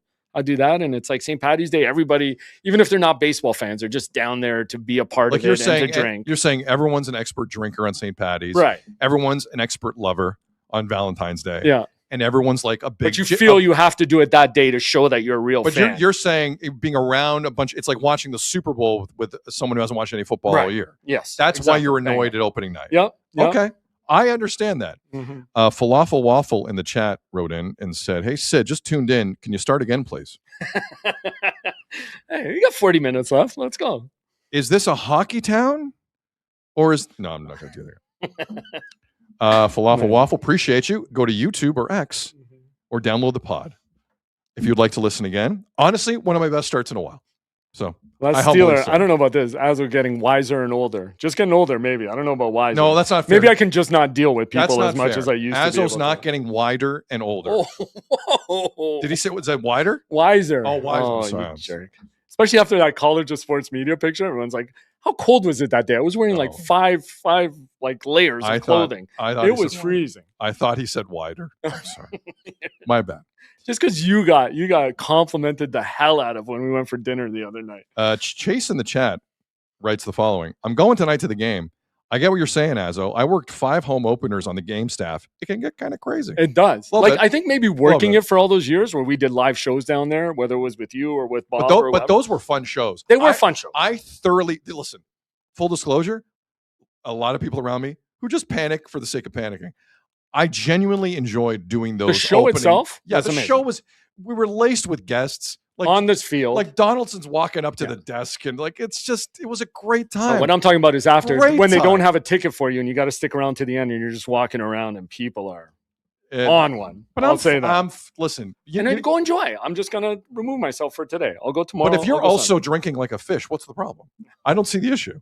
Because if someone comes up and says, hey, do you trust Vladdy? I don't know. They didn't beat the Dodgers. Man. You see a lot of that. Just worried someone will ask me about the banner. No, I'm kidding. On the banner, it's going to be pyro. It's going to be like the opening of Raw for the banner tonight. But like the old opening of Raw, when it was the heavy metal song. Like the old track. Like the old Raw. Exploding. That's true. Okay. Congratulations, Italian soccer. Italian soccer, you did it. You did it. At least for now. You took down a nation with 1 World Cup appearance in their history. in Northern Ireland. So Italy's quest to be in Canada's World Cup group this summer passed the first hurdle yesterday as Italy's national soccer team beat Northern Ireland by 2-0. Your boy, Sandro Tonali, who we talked about on this show. We did. Who did not play against Norway in their final qualifier, and it cost them. He went in there yesterday and provided some creativity out of that midfield that Italy has desperately needed on the national scene. He scored the first goal. Terrible defending by Northern Ireland. He scored the first goal, made a great pass to Moise Kean, and the Fiorentina striker scored. And they took off Retegui, that Civ who plays in Saudi Arabia. That guy was terrible. They put on the kid Esposito from Inter. I don't know why Esposito's not starting. Agreed. He needs to start games for Italy. Long story short, Italy, with the weight of that entire country on their shoulders in Bergamo, Italy yesterday, they win a big game. They are advancing to the final playoff against Bosnia-Herzegovina next Tuesday. Italy will go to Bosnia. Winner of that game gets Canada's group in the World Cup. Winner of that game advances to the World Cup. Winner of that game will play Canada at BMO Friday, June the 12th of this year. And Azzo, I got to tell you, They did it for the kids. they did it for the kids. They did it for the kids. As we talked for the about, next generation. as we talked about yesterday, the one of the covers of Gazzetta dello Sport, the big sports publication in Italy, had a bunch of 10-year-olds who've never seen Italy play in a World Cup because it's been 12 years since they played. It's not a lie. It was true. It was a wild headline, Yeah. and there seems to be positivity around it. By the way, the bench of Italy: Gattuso, Bonucci, Gigi Buffon. I saw there's some just some vintage national Italian first teamers. That's what you like. Like, you need to see that. Of Like, it was actually course. really cool to see. 100%. And they're giving up their time for their country. They love their country. No one sings the national anthem like Buffon. Mhm. But Italy did what they had to do. They looked as good as I've seen them look in a big game in a long, long time. And if they take that game to Bosnia next Tuesday, and as long as Bastoni, the central defender, doesn't pick up a yellow and has to get subbed, which happened yesterday, he's played some weird games for Italy. Yeah. That's been an oddity with him because he's one of the best defenders they've had in years. If the Inter Milan defender Bastoni stays on the field, they're going to go into Bosnia and win. Now, Bosnia came back and beat Wales yesterday. Northern Ireland, Wales, and Ireland got booted yesterday from World Cup qualifying. I know. Boom, boom, boom. Yeah, that Wales loss But I have was to tough say, too, no? I did like how Italy looked. I know the first half was a little shaky, Mhm. but they went into that half. It was 0-0. It was tense, and they came out and they took care of it. And it was a ballsy performance, and it was a lot of a lot of people like me have to go squash a pale and go wash my balls because I was first step. critical. But now let's see next Tuesday if I have to squash a pale. I'm not sure. I have my Irish Spring ready to go. There Do you I go. have to? Do I not? We'll see. But Italy and Italian soccer fans got through the first test. Now, I did see a video of the Italian national team and specifically their left back, Federico Di Marco. Italian TV, somebody screwed them over Wow. and filmed them cheering on Bosnia winning in a shootout against Wales. That was a tough loss for Wales. Tough loss for Wales. They But led Wa- the whole game. But most of the Wales' game. biggest issue is let me try and explain it this way. They're not that good. Right. Okay. But they They're were not that good. winning. That Civ Craig Bellamy talked a big game after Canada beat him. That guy's a nobody. When they give Wales, up the equalizer. Wales are not without Gareth Bale. They are not a good team. Close to 90th, they gave up the Yeah, equalizer. and well, what does that tell you? Yeah, they're not that They're good. not that good. So, Edward in the chat. Sid sleeps with the fishes. Whoa. Oh, that's a threat. That's a threat. Horse head in Maybe your bed? report What? you to YouTube Yeah.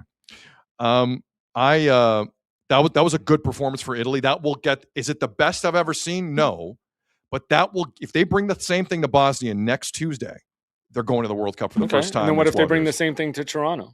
Is Canada in trouble? I'd like to see how they look tomorrow against Right. Iceland Fair enough. and Tuesday against Tunisia. Mhm. Now, but even then, I don't know what Canada's starting 11 is going to look like. Everyone's hurt. Alistair Johnston's hosting Sports Center tonight Sports for Center TSN. tonight. I saw that. Everyone flew over to Canada to just train a little bit and do TV and other things and not What's play. the weather this week? Are they going to have to play in this cold? It's not going to be great tomorrow. Yes. Tuesday's weather, I think, is better. I think. Dude, it's freezing today. It's freezing in Toronto. It's not soccer weather. By the way, can't wait for that MLS January schedule to come out eventually.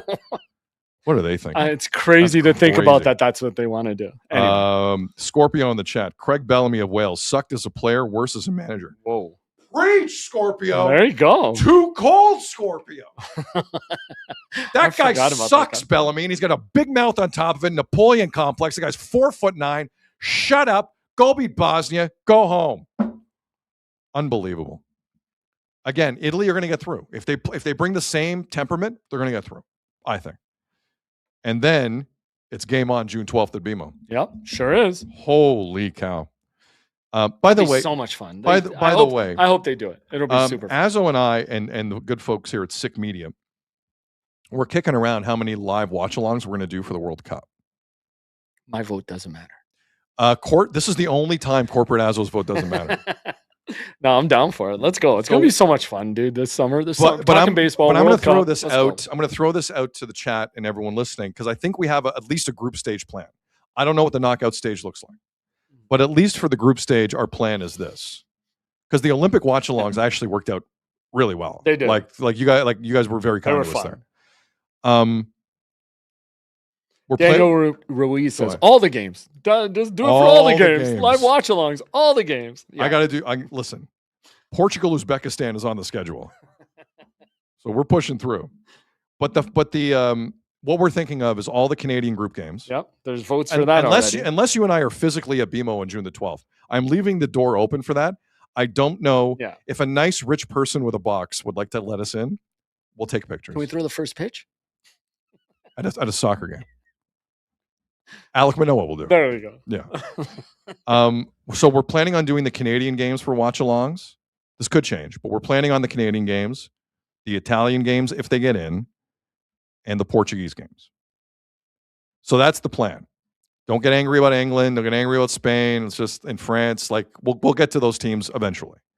But in terms of group stage, that's the initial plan. Let us know what you think because we've kicked it around just a little bit, and I think that makes sense for you and us. So let's just leave it at that. For Michael in the chat trying to steal my place. He said, "Sid, if you go, take me with you. I'll bring nuggets." Michael, my loyalty can be bought. Yes, it can. And it can be bought for nuggets. It's just nuggets. It's true. Little barbecue sauce. You can have me. I'll give you my world for barbecue sauce. Okay. So again, it was a good performance from Italy yesterday. I thought they were solid. I thought they were patient. I thought they did what they had to do. And they, again, I have to watch back a bit more of that Wales game. I only saw extra time in the shootout. I think Italy are ready here. Gennaro Gattuso he had them poised. They weren't panicking. They were good. Now, I also believe Northern Ireland had like maybe one shot attempt on the goal, not even on goal, like shot attempt. I did notice that. Northern Ireland, where how do you say a poo-poo? But whatever. It's not about style points right now for Italy. Get in, figure it out later. Get in and figure it out later. Okay. Anything else on soccer on your end? Are you good? No, that's All good. right. So, Bo Grew. This is a record, by the way. For Leafs? Yeah. Oh, yeah. We haven't got the Leafs this late 93 in a while. minutes in. Bo Grew of the Toronto Maple Leafs. 5 points in 9 games since the call-up from the Marlies. He's a +5.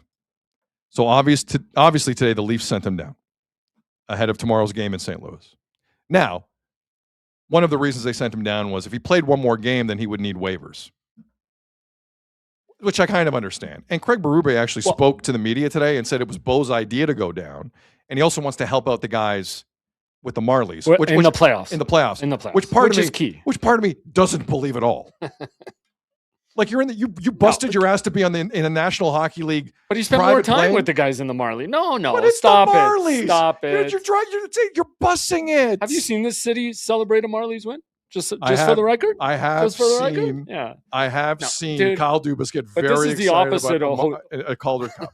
Yes. It's the opposite of Jose Barrios. He's been with those guys. Hey, Leafs didn't call him up till right now when it didn't matter. He's fought with those Marlies guys. He wants to go down and do the playoffs with them. I have no problem. Okay. I don't believe that for a second. Oh my God. But whatever. Really? Yeah. No, I don't believe that for a second. But what we are still kind of talking about here is the future. And Elliot Friedman he wrote out 32 thoughts this week and in his pod with Kyle, and they do an amazing job with that.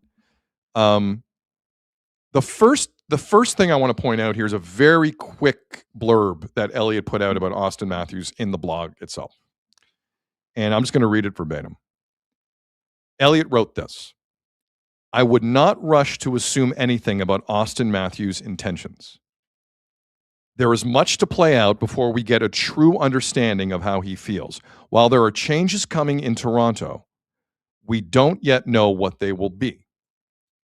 So that's what he wrote. What he said on his podcast today was equally intriguing about Keith Pelly, president of MLSE. Frege believes changes are coming. He doesn't know what they are.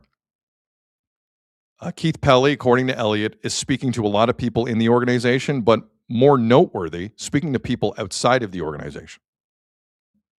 He's having some what would you do dinners and lunches. And those are the intriguing ones.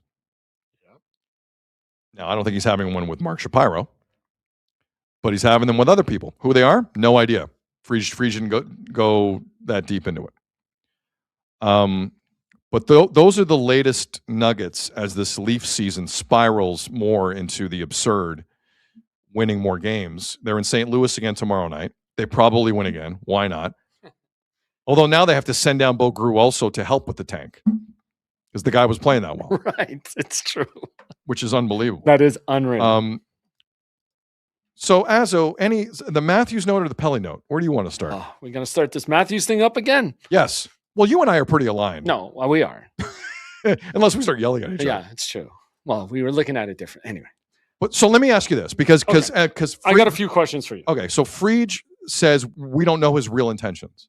Do you think there's a drop dead date for the Leafs to know his real intentions? But hold on. Do you think so? You're waiting for Matthews to make that decision, or do you think the Leafs, the team themselves, if this is a business decision, can the Leafs make that decision for themselves on where they're at and try and sell it to Matthews? I think if you that's where I was trying to go the other day. I think if you want him to stay, you need a plan. Yes.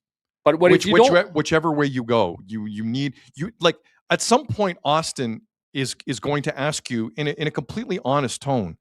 What are you guys? But I don't think thinking? you should even have to ask. The team should go to him and say, "Listen, this is what we're looking at." If they think they need a full reset, they go to him and say, "This is how bad it's going to get." Which is why I said maybe you can convince him to give you one or more teams. Like, oh no, I'm not even talking about trading. No, I'm just talking about the conversation of what it's going to look like. Yeah, but I think the team needs to have that direction and go to Matthews. You can't wait for him to ask you. No, listen. No, we're this is semantics. The team will go to him at some point. Right. I'm with you. But what I'm saying is, I think the team either has to pitch him on staying and how they're going to retool. See, but that's the tricky thing because I think these are two sides that know full well they can't look like the bad guy here. That's the problem.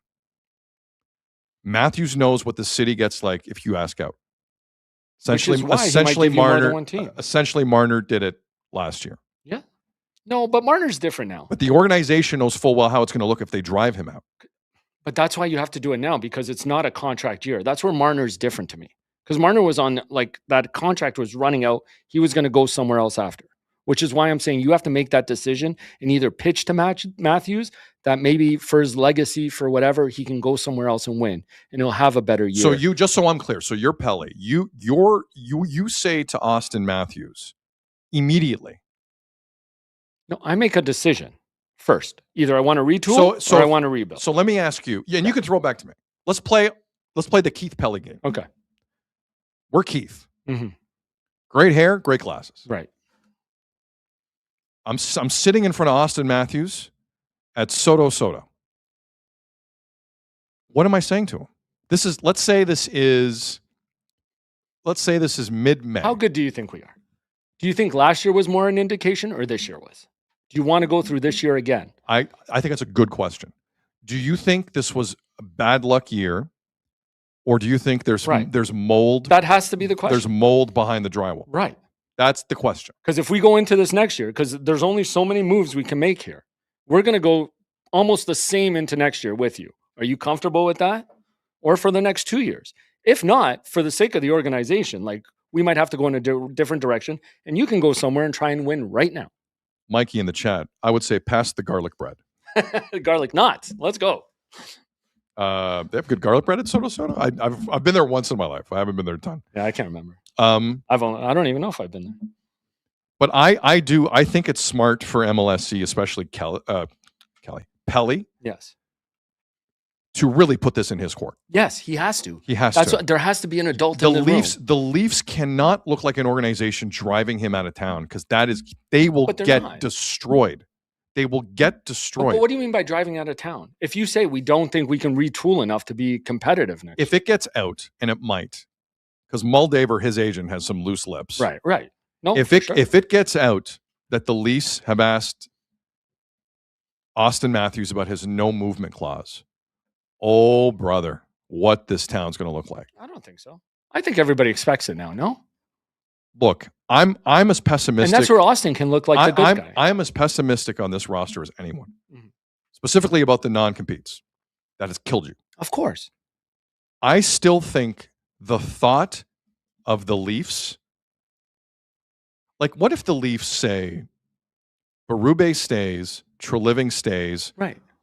Austin, we'd like to talk about your no movement. Do you know the bleep storm that kicks up in this Yeah. city? Like, that's what I'm saying. I'm saying But see, if Austin says Berube can't because he's had his worst 2 years. I now. would 100% agree with you. I So, would 100% again, agree with you. Keith has to go to Austin and say, listen, Berube's out. Like, and then again, are you making all these decisions So, based on so at Austin? the end of the day, if he says, listen, this is why you need Craig a is not going to be here, how do you feel about that? And if he still goes, see, the problem is you don't even need an answer from Matthews. The problem is if he hums and haws, MLSC have a real problem. No, Because exactly. the Marner thing cannot happen again. I agree. can't. But you're a year ahead of that. That's why I'm saying, as Keith Pelly, you have to make it in your mind and go into that meeting to sell Austin on whatever you're thinking. Whatever you're having these meetings with other people around the industry and the NHL, you go into that meeting, you sell Austin. You don't tell him, you don't ask him. Because then what are you going to do? Okay, Berube's out. Are you going to let him pick the coach for the next how many ever years when he could bail next year? No, you have to go in with a plan and you sell it to Matthew. Again, this is what I was trying to tell you the other day. Because if you do that, you might be able to get Austin to open up his no movement. And I get that it's his full say. I do get that. So I don't get yelled at. Then I don't understand a no movement clause. But for Austin to look like the good guy in that situation, he'll have to give you 2 or 3 teams, right? Like if you sell to Austin that you can't put a good team around him and he's going to face 2 more years of losing, to not be competitive, to not add a Stanley Cup to his, when he could be playing somewhere else with his US buddies or in LA, like you can sell those things to him where maybe he'll waive it. Maybe. I'm saying you have to go in and ask. That's your due diligence. Edward, and yeah, you can't let it get out. Edward in the chat writes, going to be a lot of 34 jerseys at Value Village. But if you let Austin, even if you let him pick the next coach that he thinks could help his game, there's no guarantee he's staying past next year anyway. Look, I have, that's valid. But as of the more you and I talk this out, / sometimes yell it out, They're in trouble. how long has Austin Matthews been in town? 2016, 2017, something like Over that? a decade, right? Yeah. What in his demeanor has given us any indication that he's going to be forthright and direct with the Toronto Maple Leafs about his future? But that's why you got to play on his legacy. Do you want to be a part of a But my losing- point is he has a full no move. I know. The way he's thinking this is, let me try and get healthy. I am not looking like the bad guy. Right. I am not And nor looking like should the he. bad guy. Nor should he. Which means he's not going to give you a direct answer. He is not going to Right. stick his neck out there. You are asking for a bunch of things Matthews is not going to give you. That's why I'm He's saying not you gonna have give to you. go to him and sell it to him. Sell it to him that he wants to be somewhere else Well, where he has a legit chance at a cup. It's not you that has to sell. Technically, it's the Bill Guerins of the world and Right. the Ken Hollands in LA No, but it's and Chris Drury's in it's New Brady York. Kachuk, Matthew Kachuk, Quinn Hughes. It's Luke those Hughes. guys Yes. that will make him Agreed. waive it. Agreed on that. too. Pelly will not be able to say a thing to him to get him to waive his no movement, But he can. assuming he wants that. I still think it's kind of good to have a guy that once scored 69 goals on Of your team. course. I think it's smart. I am not a fan of Nylander. I Agreed. am not a Tavares guy. I'm sorry. I'm not. And we can debate that all day. You need something. Yes, agreed. You're hoping to get need another something. Austin. Even if you get a top 5 pick, at your very best, if you pick the best player available to you, you're lucky to get another Austin Matthews. So watching a guy walk out, you're never going to win an Austin Matthews trade. There's no chance. The only hope you have of him lifting that non-compete is if the right people get in his ear. Right. And it's not Yeah. Pelly. I agree. Pelly does not have that sway with this kid. But you can maybe He does start not. selling it to him where he's asking people and then they get in his ear. Now, When what other people know, and like you said to me, like say he gives you one team and that gets out there, then doesn't become pressure for the Kings to bring him in to make sure they do get him with 2 years left. Like there's a bunch of dominoes that need to fall. but here. leverage matters. It man. does. I agree with you 100%. Like if the Leafs are but in a the leverage situation then is on LA to bring him in. If LA knows Austin wants to go to LA has to make that happen. but if they're willing to wait, they don't. But do you want Austin at 31 or do you want him now at 28 or 29? It depends. Depends what the Anyway. price is. Yeah. Depends what the price is. Okay, but then we're getting to negotiations. But in all Again, you got to examine But this in stuff. all of this, what's bothering me the most is the notion that, based on Elliott's reporting, all of the conversations that are happening with Pelly, and he better be having these conversations. Yes, agreed. This is priority 1, 2, and 4. Agreed. All these conversations he's having, if he's having a slew of them and has not talked to this kid or Moldaver yet, that's insane. Because you need to start right there. Again, I'd rather him come up with a plan and know what's best for this organization and then go to Austin. Because again, as much as you're asking him, you have to sell it I to don't him know too. about that. So But let me ask you this. The other though. thing we have to acknowledge is the players have been running this organization for 10 years. Agreed. And that's what I'm saying. That has to stop. That has to But stop. I'm not saying you go to him and ask him, please, Austin, tell me what to do. That's not what I'm saying. What I'm saying is you need to get a read on this situation right now so you know what to do. Yes, that's There's exactly a what I'm big difference. saying. But Shanahan and those guys are always different. It's like, That's what I'm we're all good. Again, so Austin stays, Berube's out. Are you asking him what kind of coach he wants? Do you let him help pick would the not, coach? No, I would not do that. Right, I would not do that. right. I agree with you on that. Because too. my gut, and it hasn't moved on this, especially after what happened against Anaheim, there's no shot he's staying. Right. But if you're the Leafs, you can't drive him. Like, that's dumb. You can't assume. But Sid, to me, even if you kick this to next year, then you're putting yourself in the Marner situation. Because then it's a contract year, and then nobody's going to give you anything. At least right now, it's 2 years of them, and maybe like MST in the chat. the longer you wait, the worse this is going to get. He's already been driven out. I don't know about that. There's a part of that, I believe. Olympics, his own teammates, Gudis, the heat he's taken in this town. Now, again, if he's been hurt, he hasn't told us, so we'd love to give him some grace, but he won't tell us what's going on. My other question So for you, there's that. and maybe we get into this next week. If they get a top 5 pick, more likely you want him to stay or go. What does one have to do with the other? I don't quite understand. No, but does that top 5 pick automatically help you retool for next year, or then is that a guy that's going to help you in 2-3 years? I got news for. So you would rather rebuild? I got news for all of Leaf Nation. Barring a home run deal from Treliving that I don't think he's capable of doing, not because he's not smart, but because of all the no movements. Right.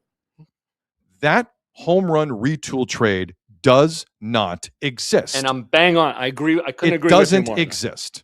You are a fool if you think it does. Agreed with you 100% on that. Thanks, Brendan. Yeah. And thanks, Brad. Little thanks, Brad. It's time to thank Brad a little bit. No, but what was it with Marner last year, right? Everybody knew you can't replace Marner one-on-one with a player. So what are they going to do? They're going to try and get more deep and add more players, have more depth, have 4 lines. How'd that work out? They didn't even have a top line, for God's sake. Listen, at the end of the day, based on Maple Leaf sports and entertainment history, they bring a lot of the people back and just kick this problem down the road. But that's even worse, man. Yep. It's a lot worse. It's the easy It's a thing lot to worse. do, and it's going to put you in a worse situation next year. Yep. Agree with you 100%. And guess what? They did it for 10 years here. Yep. No, you're right. They kicked the problem down the road because they for let the 10 players years make here. the decision. They Somebody should- be an after adult. they lost to the Habs up 3-1, should have thrown a stick of dynamite in that room. Yeah. After the year they lost to Boston, and it's all about Willie's migraines while he's filming with Amazon, and it's mystery wall injuries, and it's Matthews' mystery injuries. Should have blown up the room then. Yep. 3 times they should have blown up the room. Yeah. They never did it. Should have traded. Like, it's madness. Say thanks, Brendan, If again. Pelly's learned the lessons, God bless him. So it does. give I'm me- not convinced yeah. they have. I have to be honest with you. It gives me some faith that he's having these conversations, because to me it means he's trying to take control, and maybe, hopefully, for everybody's sake, he makes a decision on the direction. But I also find it funny, like, it's not Brad with him; it's him having all this. Well, I mean, That it's a needs to serious be. time. It needs to be. No, I'm glad it's happening. Is what By I'm the saying. way, which is a far departure from the fact that he basically gave the keys to Berube and Treliving Well, last offseason. Okay, I'm glad you brought that up because that's my other question. Does Keith feel any pressure because he gave these two guys so much confidence going into this season? Because he was fully aboard on these two guys being the brain trust that could bring this team to the next level. He said that. He gave them full confidence before this year that they were the guys. I still think there's enough of a shield with both of them that them being there helps Pelly's job security. Oh, without a doubt. You know what I mean?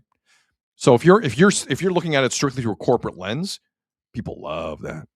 People love it's not my problem. But You know what? I don't like what's going on, but then there was this and this. But to make a move, wouldn't it say like, look, I'm not going to put up with this. He's gone. Like, isn't that kind of what you want? Like, I'm not going to put up with this BS no more. Like, but at the end of the day, Azo, you do need to know the what's next. Yeah, that's fair. And I don't believe Keith does. Oh, because he's never done this before. He's never done this before.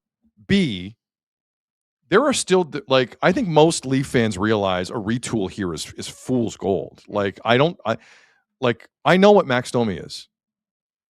I think I know what Dakota Joshua is. I respect Dakota Joshua a lot for what he's been through, but I think I know what he is as a player. Yeah. I know what Morgan Riley is. I know what Simone Benoit is. I know what Troy Stetcher is. I'm getting to know a little bit of what Nyes is. I like Nyes. I don't want to trade Nyes.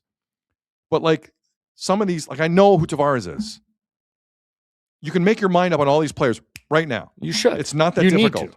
It really is not that difficult. But is it harder to make up your mind about those players when you got nothing in the farm system to come up and replace them?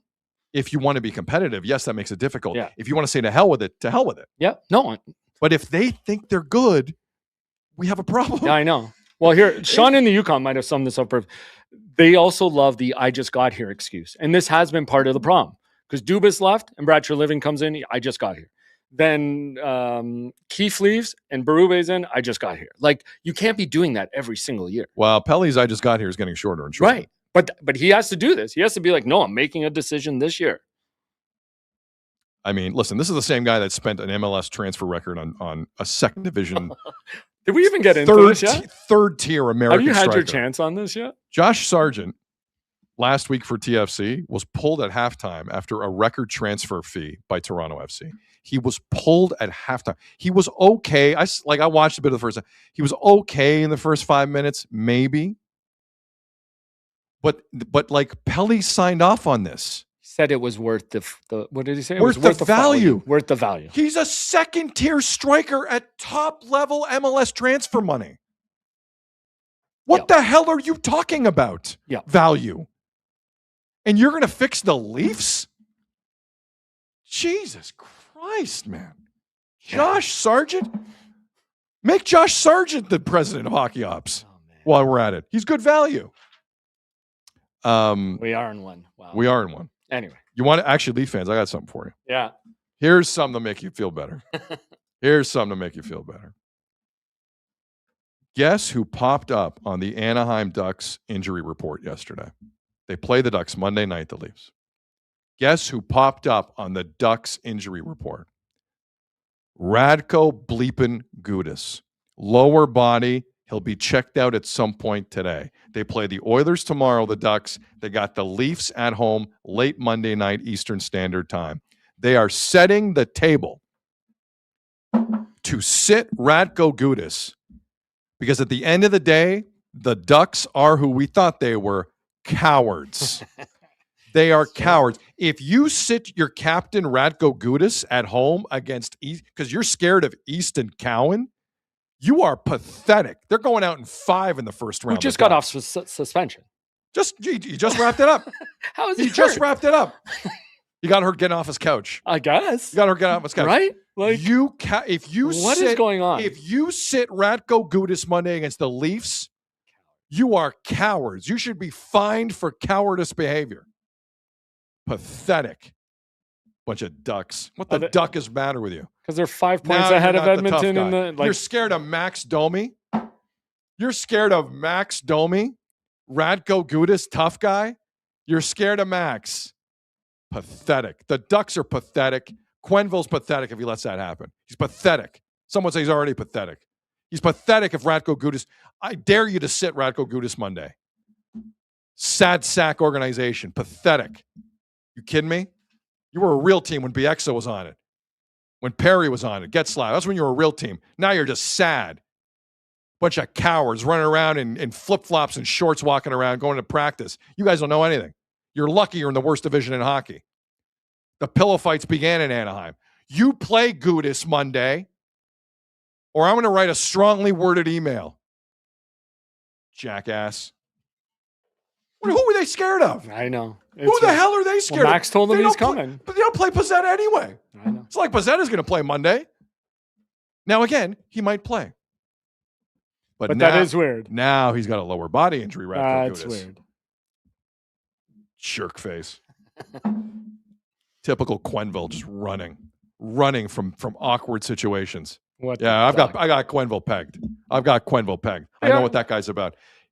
You can't start Gudis at home. You are not a real National Hockey League organization. They're 5 points up on that. If you don't have the balls to start Gudis at home against the Leafs, one of the softest teams I've ever seen in the National Hockey League, you are not a real team. Who proved it last you are time not we a played real them. team. Yeah. And the more I think about it, after watching Vegas play last couple of weeks, the Oilers may get right back in that Western Conference final. Yeah. If the Ducks in Vegas are in their way and that's how it's working out, please. Oilers will be fine. That Oilers Golden Knights series for the first round looking pretty good right now. Yep. By the way, guess who's tied with Nikita Kucherov for first in points? Connor McDavid. There you go. How about all the Kucherov love? Guess who's right there with him? Connor McDavid. I'd like to say I was surprised. There's a guy who doesn't celebrate his conference championships, but whatever. You know what? Hold on. We have 5 minutes. We'll get to Santander in a second. I want to do 2 hockey things before. Yeah, we got to get to this. So the Sens lost a tough one in a shootout last night. Sidney Crosby pulled himself from the game, which was unsettling. Thanks, Gudis. Yeah, thanks, Gudis. Probably lingering from that injury from the Olympics. Jerk nuts. Jerk nuts. I want to be a better player. Shut up. You're slow and old. Yeah. Not on the ice, so he sits I want to be a himself. better player. I want to, start with not taking out MCLs. You jackass face with a stupid beard. Your beard's stupid. The Sens lost a tough one last night. They got a point, but they lose. They are now a point out of a playoff spot. They lost to the Penguins, and they lost in a shootout. Now, the funny thing about the Sens in shootouts is this. They've only played, prior to last night, 3 shootouts all year. That's insane. Really? They won all 3, with their last one coming November 26th. So, the Sens, for some reason, have not gone to shootouts.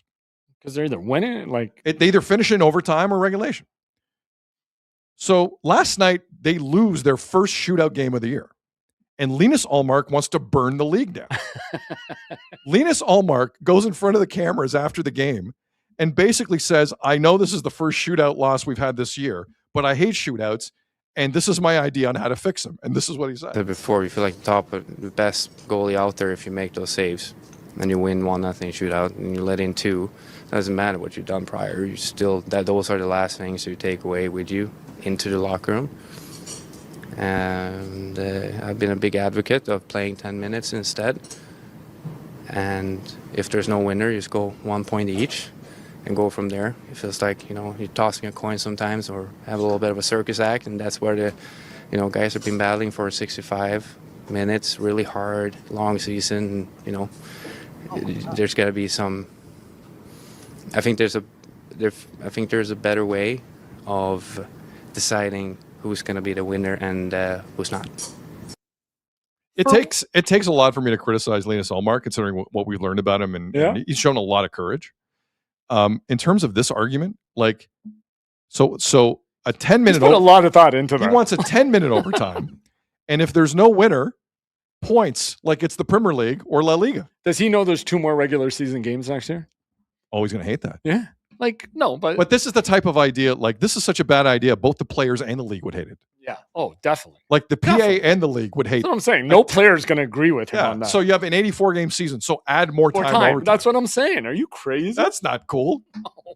But I just love how angry he is, considering they don't lose shootouts. Does he think it's the same in the playoffs? No, he knows it. He knows it's not. Does he? No, he was aware. He played some overtime last year. There's 10 games left. You're going to complain about this now?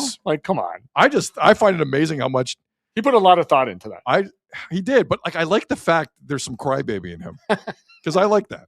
I like how there's some crybaby. Oh, I think we know in terms that of about like, him. I don't want the shootout. I We hate the know that shootout. about him, But he's don't only we? saying that because you He lose. lost. Yeah. I like that. Part of me likes that with He's Omar. done that. He's thrown his team under the bus when he's No, lost. listen, he is one of the more honest quotes in the league. Yeah. No question about it. But I like how, like, they won last night, he never says a thing. But they lost. And he's pissed. And some 18-year-old with the pen scored on him, too, Yeah. which pissed him off. even Yeah, more. that's probably what set it off. You're right. Anyway, I do like the vibe. Yeah, fair enough. I like Allmark more than the Ducks right now. Okay. And Sid- somebody in the chat wanted to shout out the Habs on a big win yesterday. Your boy Dobish, like, man, pretty good win. Did Dobish not tie Carey Price for rookie wins last night? Oh, did he? It was some crazy number. People forget Dobish also a rookie. Yeah, but he got some time last year. Yeah, but technically this is his The rookie, year. I know. Technically. But he did play some games up in the league last Jay Caro in the chat. Sid, who grinds your gears more, Santander or Gudis? year. We'll find out at the end. With Yeah. the Santander Well, update. yeah. We'll have an answer for you. We're not going to run the knob block, but No. That was a hell of a game last night. how Edmonton played another like their second straight serious defensive game. Yep. And Jason Dickinson was like fighting everyone in sight. I didn't think. Like I said, that's setting up to be a great first round series if they match up. I didn't think he'd make that kind of impact. No. But he's providing some glue. Evan Bouchard, when he's not a -2, shockingly, he's a good player. Like he got the winner last night There's against been Vegas. stretches where he's been good, even defensively. So Edmonton are right now 5 points clear of a wild card, and they're going to get in based on how the Ducks operate and based on Vegas. Like, Yeah. again, Edmonton might be in a way better spot than we're acknowledging here. Mitch Marner has an assist in his last 6 games. Wow. And people online were ripping that. I saw Wyshynski throw that out, and they're like, well, what about Eichel? Yeah, Eichel has this thing called the Cup, so he can go into slump if he wants, guys. Eichel has a thing called the Stanley Cup. Mitch Marner has 1 point in his last 6. One of his worst statistical years on record. So I'm bringing that up. And the other weird thing, the Rasmus Anderson trade that Vegas made with Calgary. Oh. Do you know which teams won more games since the trade? I'm going to say it's not the Golden It's Knights. Calgary. That's insane. I swear to God. I know. I believe The it. Calgary Flames have won more games than Vegas since the Rasmus Anderson trade. When I've watched him, he's really struggling Nuts. there. And that's the It's only place nuts. he wanted to go. And they're like, they haven't given him an extension yet, right? Like they went out and traded for him. They might because have it was the one spot They he might wanted have to the go. secret extension on the side. But that's insane. The Flames. The Flames have won more games. The Flames have won more games since trading another asset to Vegas. They're still, yeah, that is insane. It's true. And Vegas is still in a playoff spot. What is Vegas? Last thing we'll check. What is their And situation? Calgary's third lowest in the. How far in the away? West. There's people in the chat saying, check out Vegas's playoff. They're at 79 points. Oh, they're only 3 up on the Kings.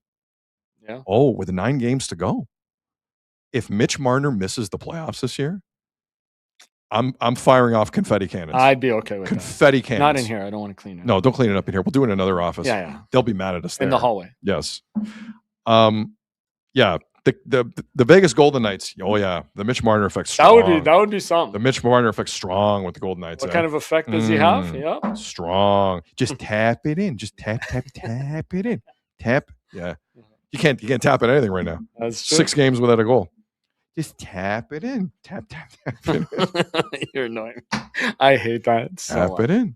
Why is he on every commercial too? Oh yeah, all of a sudden he loves me too. Yeah. By the way, there's Weird. apparently Pelicans are in town against the Raptors. DeJounte Murray, that jackass, he might also not play tonight. What is going on? After humiliating Jamal cowards. Shed a few weeks back. Cowards, all of you. Everyone's scared of Toronto versus everybody.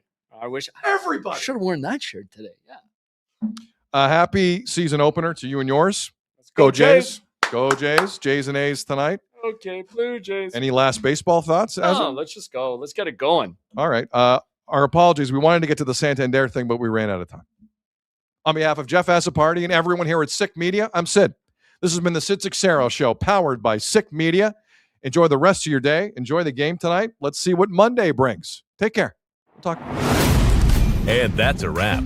Hope you don't miss us too much until next time. Follow the Sid Seixeiro Show on YouTube, X, Instagram, Facebook, and wherever you get your podcasts.